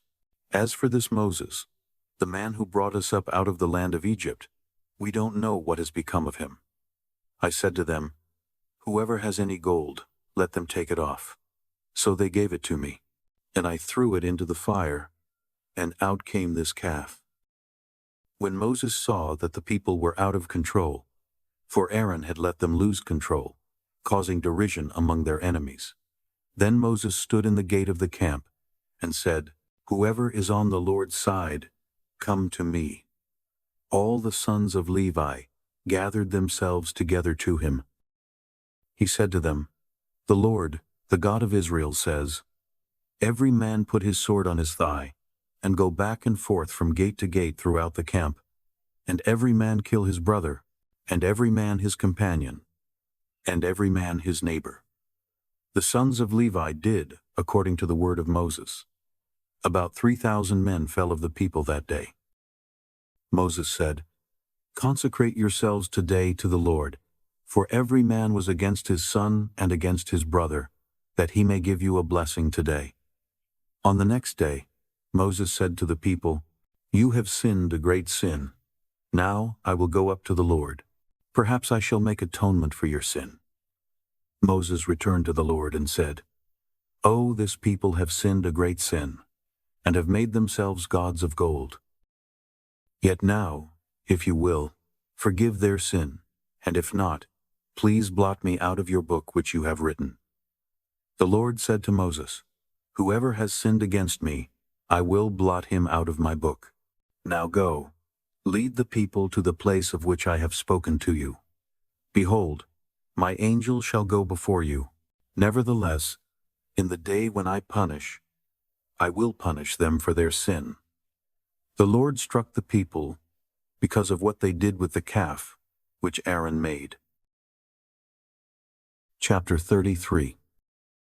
The Lord spoke to Moses, "Depart, go up from here, you and the people that you have brought up out of the land of Egypt, to the land of which I swore to Abraham, to Isaac, and to Jacob, saying, 'I will give it to your offspring.'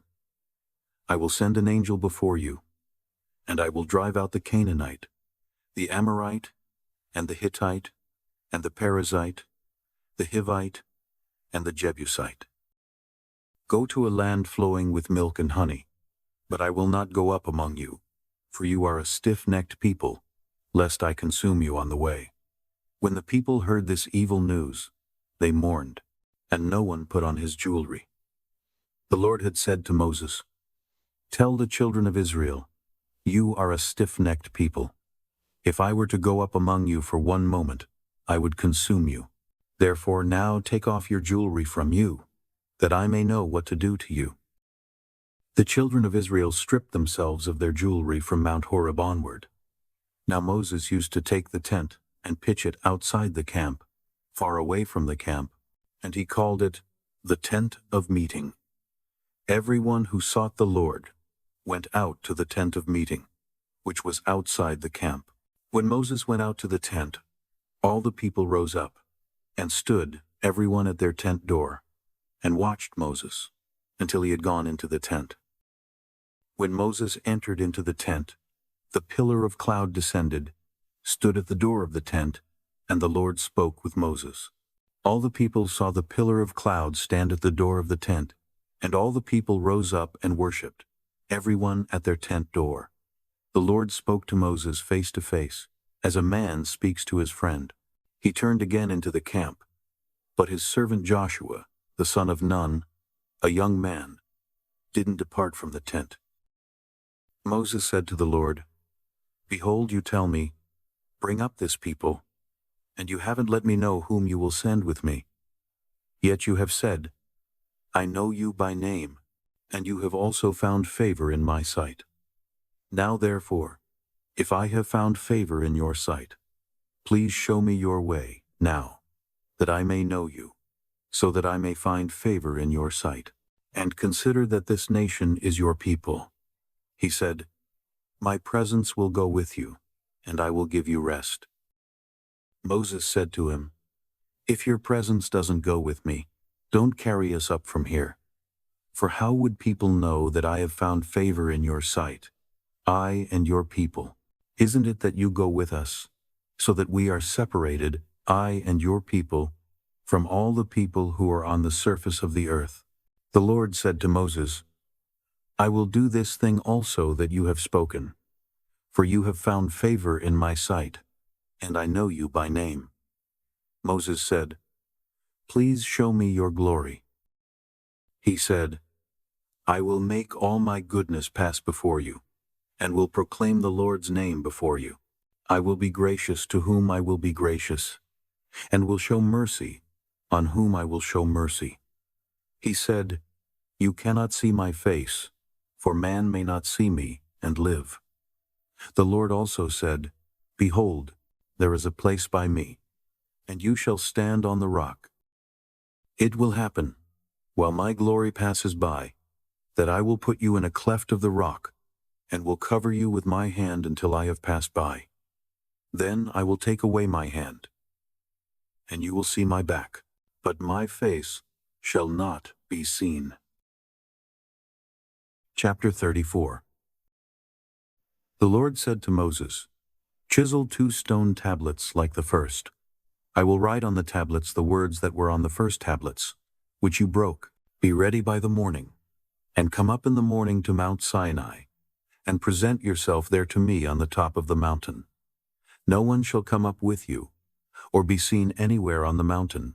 Do not let the flocks or herds graze in front of that mountain. He chiseled 2 tablets of stone like the first.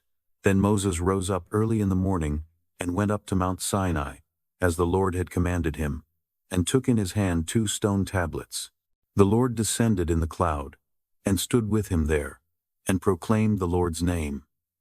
The Lord passed by before him, and proclaimed, The Lord, a merciful and gracious God, slow to anger, and abundant in loving kindness and truth, keeping loving kindness for thousands, forgiving iniquity and disobedience and sin, and who will by no means clear the guilty, visiting the iniquity of the fathers on the children, and on the children's children, on the 3rd and on the 4th generation. Moses hurried and bowed his head toward the earth, and worshipped. He said, If now I have found favor in your sight, Lord, please let the Lord go among us, even though this is a stiff-necked people. Pardon our iniquity and our sin, and take us for your inheritance. He said, Behold, I make a covenant. Before all your people, I will do marvels, such as have not been worked in all the earth, nor in any nation. And all the people among whom you are shall see the work of the Lord, for it is an awesome thing that I do with you. Observe that which I command you today. Behold, I will drive out before you the Amorite, the Canaanite, the Hittite, the Perizzite, the Hivite, and the Jebusite. Be careful, lest you make a covenant with the inhabitants of the land where you are going, lest it be for a snare among you. But you shall break down their altars, and dash in pieces their pillars, and you shall cut down their Asherah poles. For you shall worship no other God. For the Lord, whose name is jealous, is a jealous God. Don't make a covenant with the inhabitants of the land, lest they play the prostitute after their gods, and sacrifice to their gods, and one call you and you eat of his sacrifice, and you take of their daughters to your sons, and their daughters play the prostitute after their gods, and make your sons play the prostitute after their gods. You shall make no cast idols for yourselves. You shall keep the feast of unleavened bread. 7 days you shall eat unleavened bread, as I commanded you, at the time appointed in the month Abib.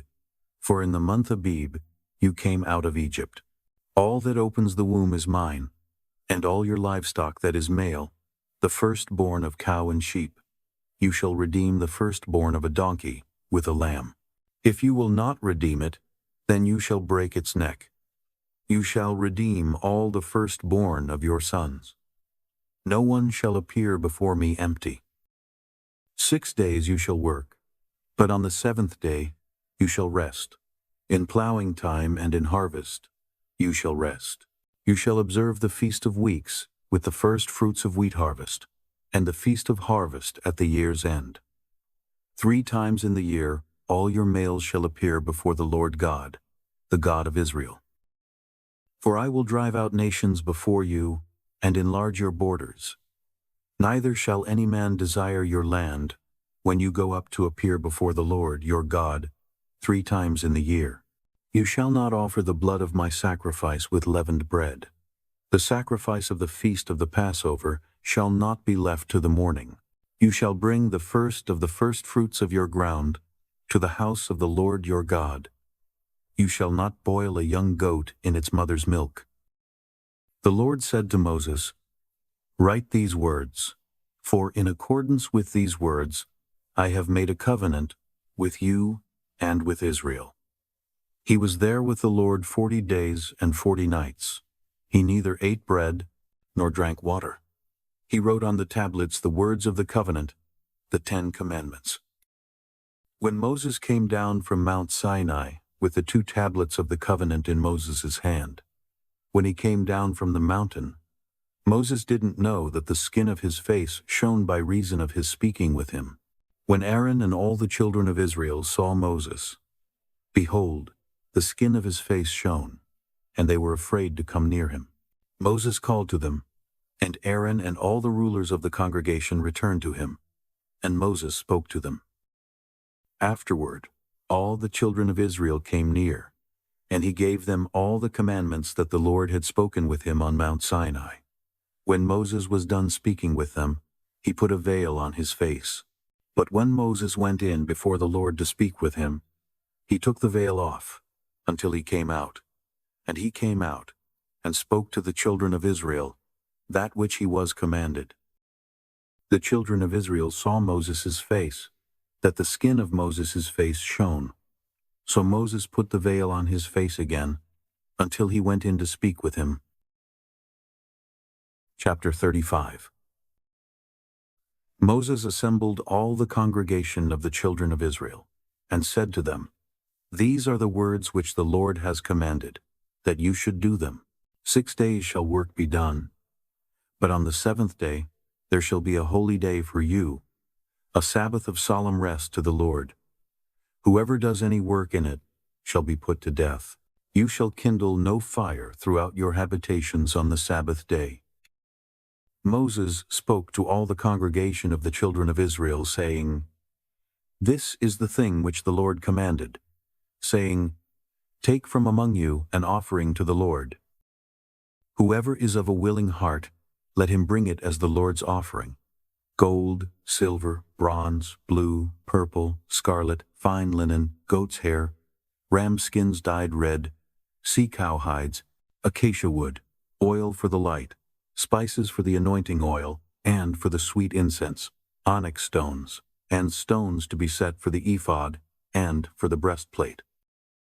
Let every wise-hearted man among you come, and make all that the Lord has commanded: the tabernacle, its outer covering, its roof, its clasps, its boards, its bars, its pillars, and its sockets, the ark and its poles, the mercy seat, the veil of the screen, the table with its poles and all its vessels, and the showbread, the lampstand also for the light, with its vessels, its lamps, and the oil for the light, and the altar of incense with its poles, the anointing oil, the sweet incense, the screen for the door, at the door of the tabernacle, the altar of burnt offering, with its grating of bronze, its poles, and all its vessels, the basin and its base, the hangings of the court, its pillars, their sockets, and the screen for the gate of the court,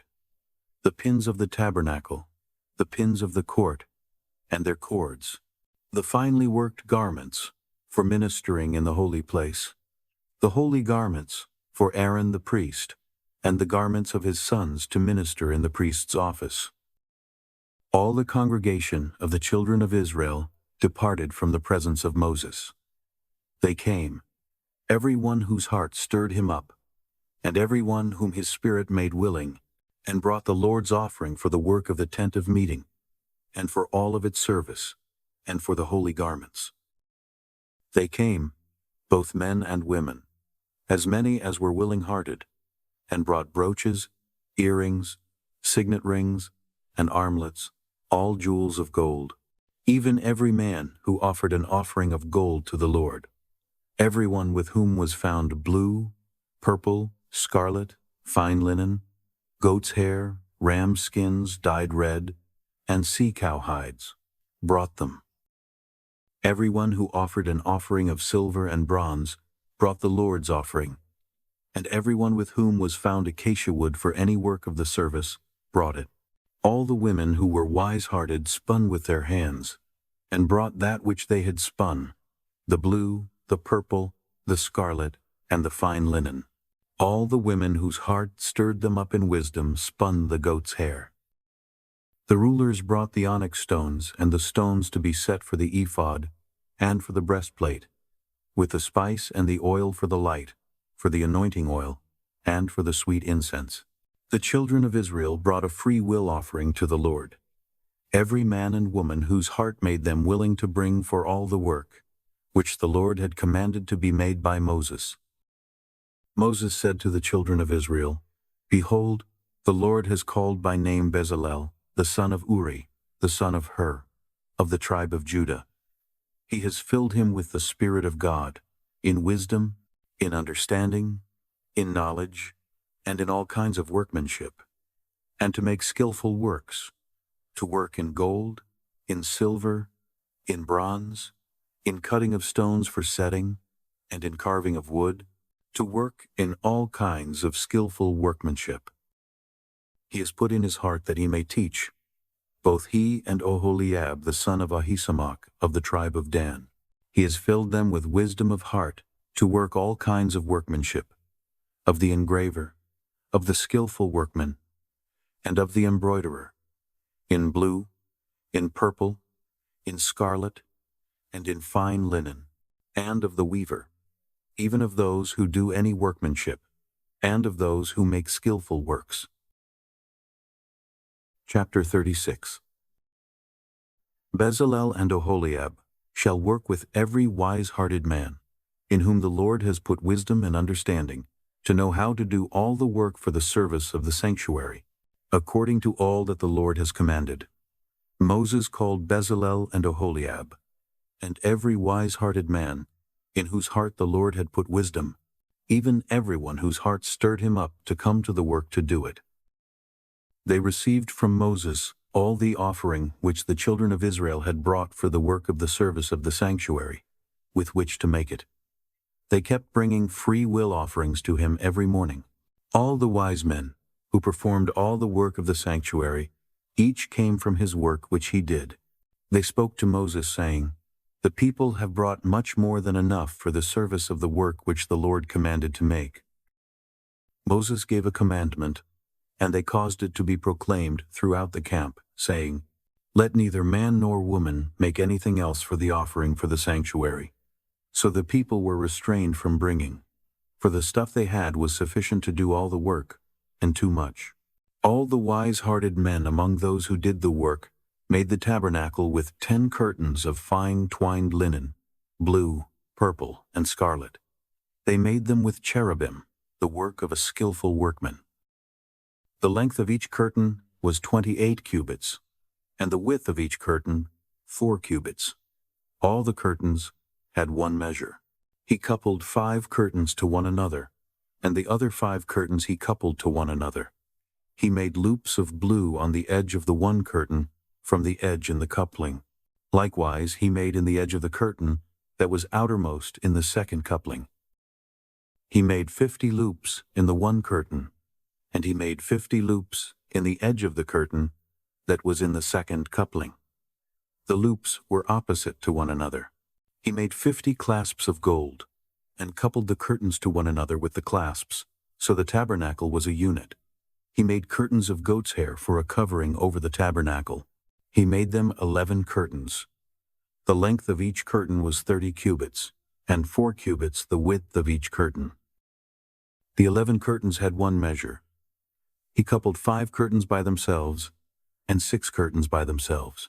He made 50 loops on the edge of the curtain that was outermost in the coupling, and he made 50 loops on the edge of the curtain which was outermost in the second coupling. He made 50 clasps of bronze to couple the tent together, that it might be a unit. He made a covering for the tent of ram skins dyed red, and a covering of sea-cow hides above.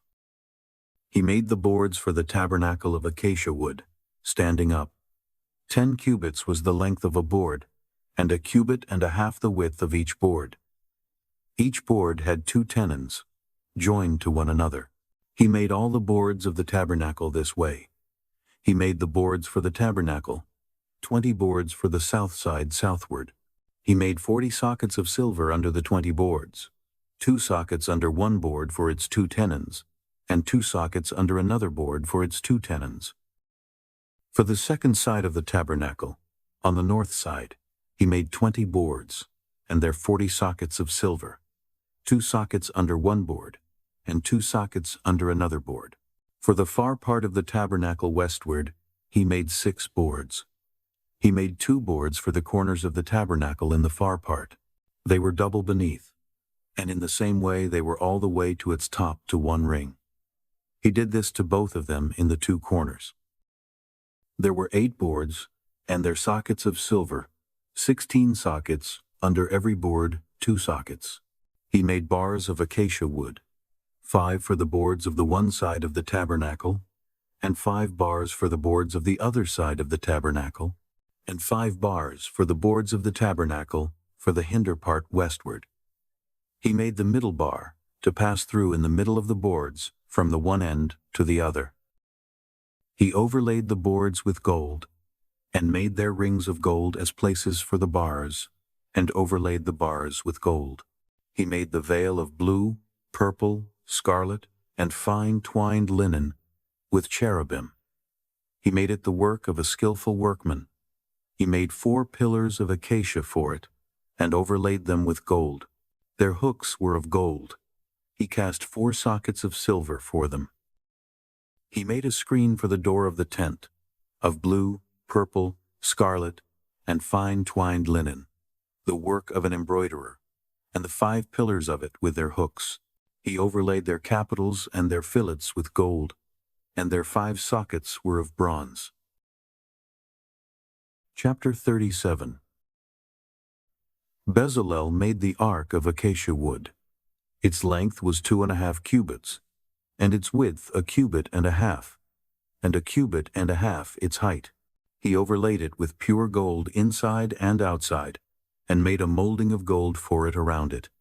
He cast 4 rings of gold for it, in its 4 feet 2 rings on its one side, and 2 rings on its other side. He made poles of acacia wood, and overlaid them with gold. He put the poles into the rings on the sides of the ark, to bear the ark. He made a mercy seat of pure gold. Its length was 2.5 cubits, and 1.5 cubits its width. He made 2 cherubim of gold. He made them of beaten work, at the 2 ends of the mercy seat, 1 cherub at the one end, and 1 cherub at the other end. He made the cherubim of one piece, with the mercy seat at its 2 ends. The cherubim spread out their wings above, covering the mercy seat with their wings, with their faces toward one another. The faces of the cherubim were toward the mercy seat. He made the table of acacia wood. Its length was 2 cubits, and its width was 1 cubit, and its height was 1.5 cubits. He overlaid it with pure gold, and made a gold molding around it. He made a border of a hand's width around it, and made a golden molding on its border around it.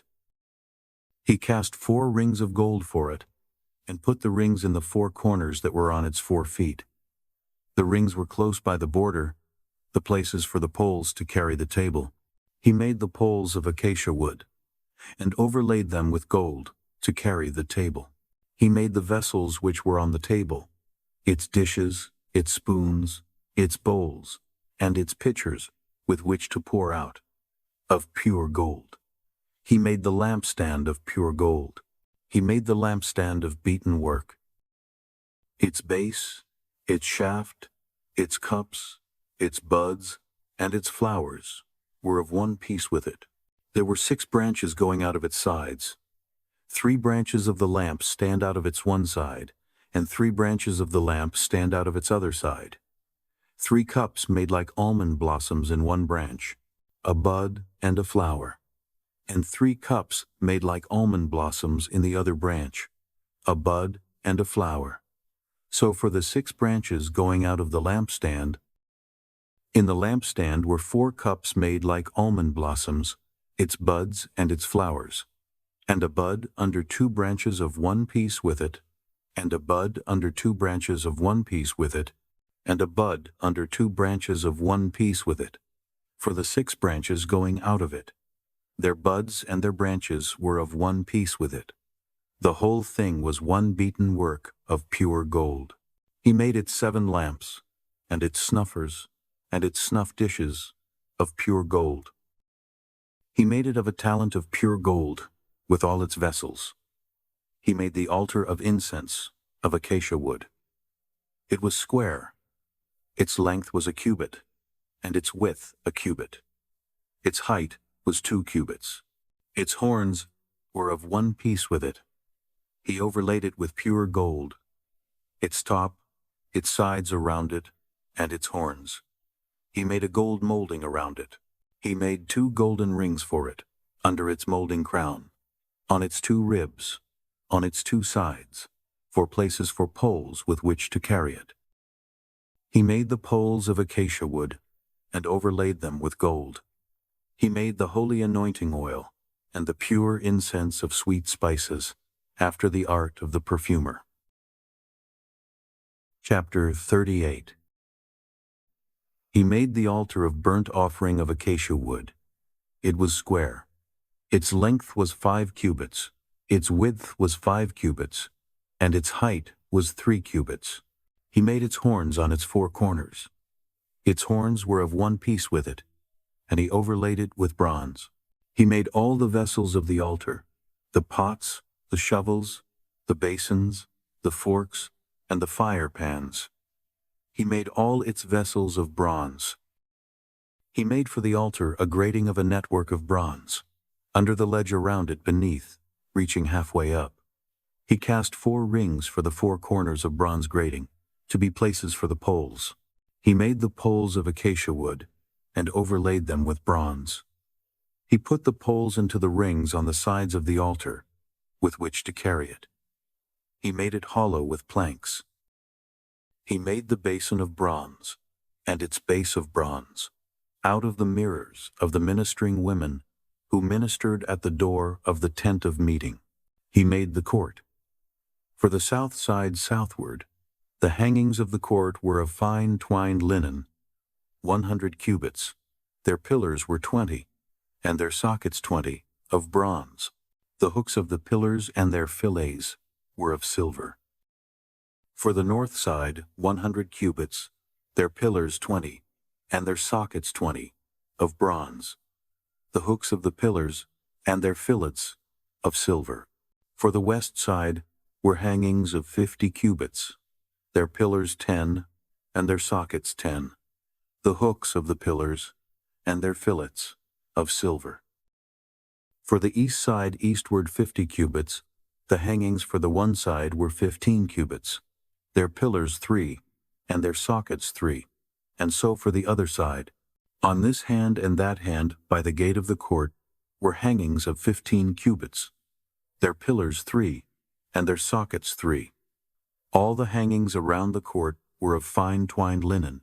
The sockets for the pillars were of bronze. The hooks of the pillars and their fillets were of silver. Their capitals were overlaid with silver. All the pillars of the court had silver bands. The screen for the gate of the court was the work of the embroiderer, of blue, purple, scarlet, and fine twined linen. 20 cubits was the length, and the height along the width was 5 cubits, like the hangings of the court. Their pillars were 4, and their sockets 4, of bronze, their hooks of silver, and the overlaying of their capitals, and their fillets of silver. All the pins of the tabernacle, and around the court, were of bronze. These are the amounts of materials used for the tabernacle, even the tabernacle of the testimony, as they were counted, according to the commandment of Moses, for the service of the Levites, by the hand of Ithamar, the son of Aaron the priest, Bezalel the son of Uri, the son of Hur, of the tribe of Judah, made all that the Lord commanded Moses. With him was Oholiab, the son of Ahisamach, of the tribe of Dan, an engraver and a skillful workman, and an embroiderer in blue, in purple, in scarlet, and in fine linen. All the gold that was used for the work, in all the work of the sanctuary, even the gold of the offering, was 29 talents and 730 shekels, according to the shekel of the sanctuary. The silver of those who were counted of the congregation was 100 talents and 1,775 shekels, according to the shekel of the sanctuary, a bekah a head, that is, half a shekel, according to the shekel of the sanctuary, for everyone who passed over to those who were counted, from 20 years old and upward, for 603,550 men. The 100 talents of silver were for casting the sockets of the sanctuary, and the sockets of the veil, 100 sockets for the 100 talents, 1 talent per socket. From the 1,775 shekels he made hooks for the pillars, overlaid their capitals, and made fillets for them. The bronze of the offering was 70 talents, and 2,400 shekels.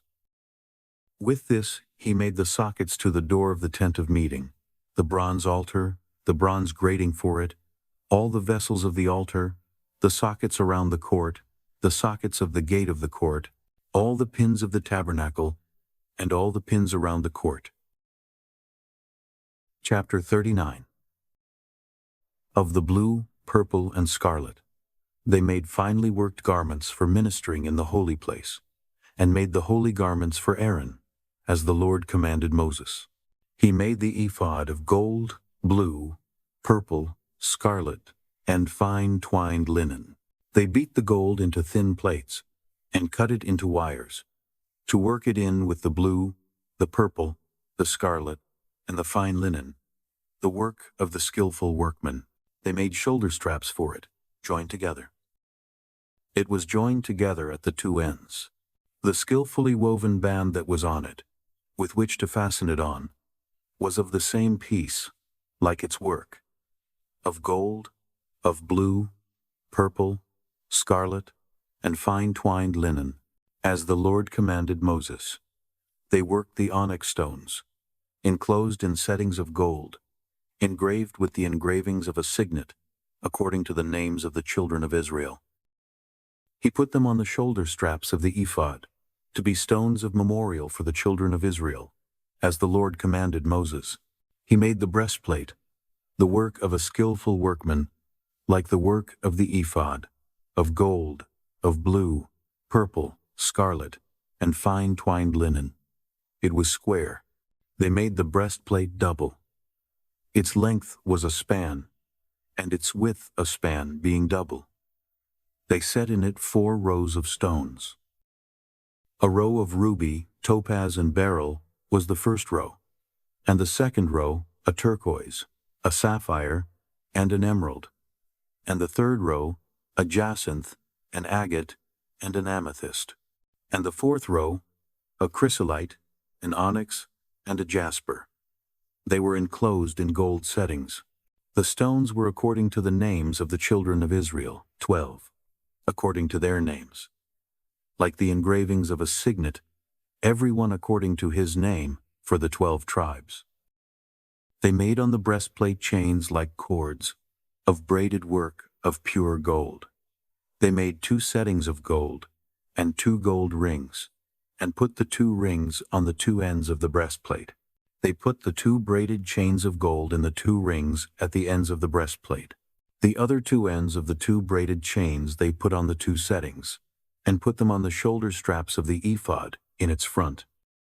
They made 2 rings of gold, and put them on the 2 ends of the breastplate, on its edge, which was toward the side of the ephod inward. They made 2 more rings of gold, and put them on the 2 shoulder straps of the ephod underneath, in its front, close by its coupling, above the skillfully woven band of the ephod.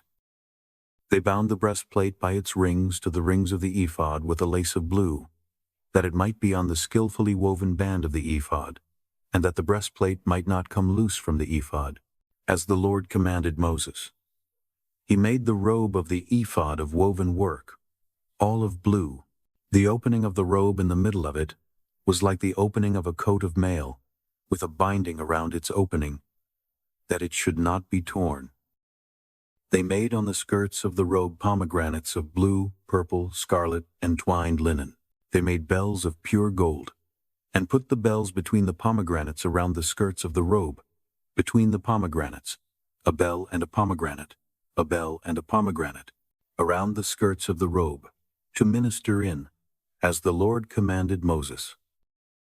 They made the tunics of fine linen of woven work for Aaron and for his sons, the turban of fine linen, the linen headbands of fine linen, the linen trousers of fine twined linen, the sash of fine twined linen, blue, purple, and scarlet, the work of the embroiderer, as the Lord commanded Moses.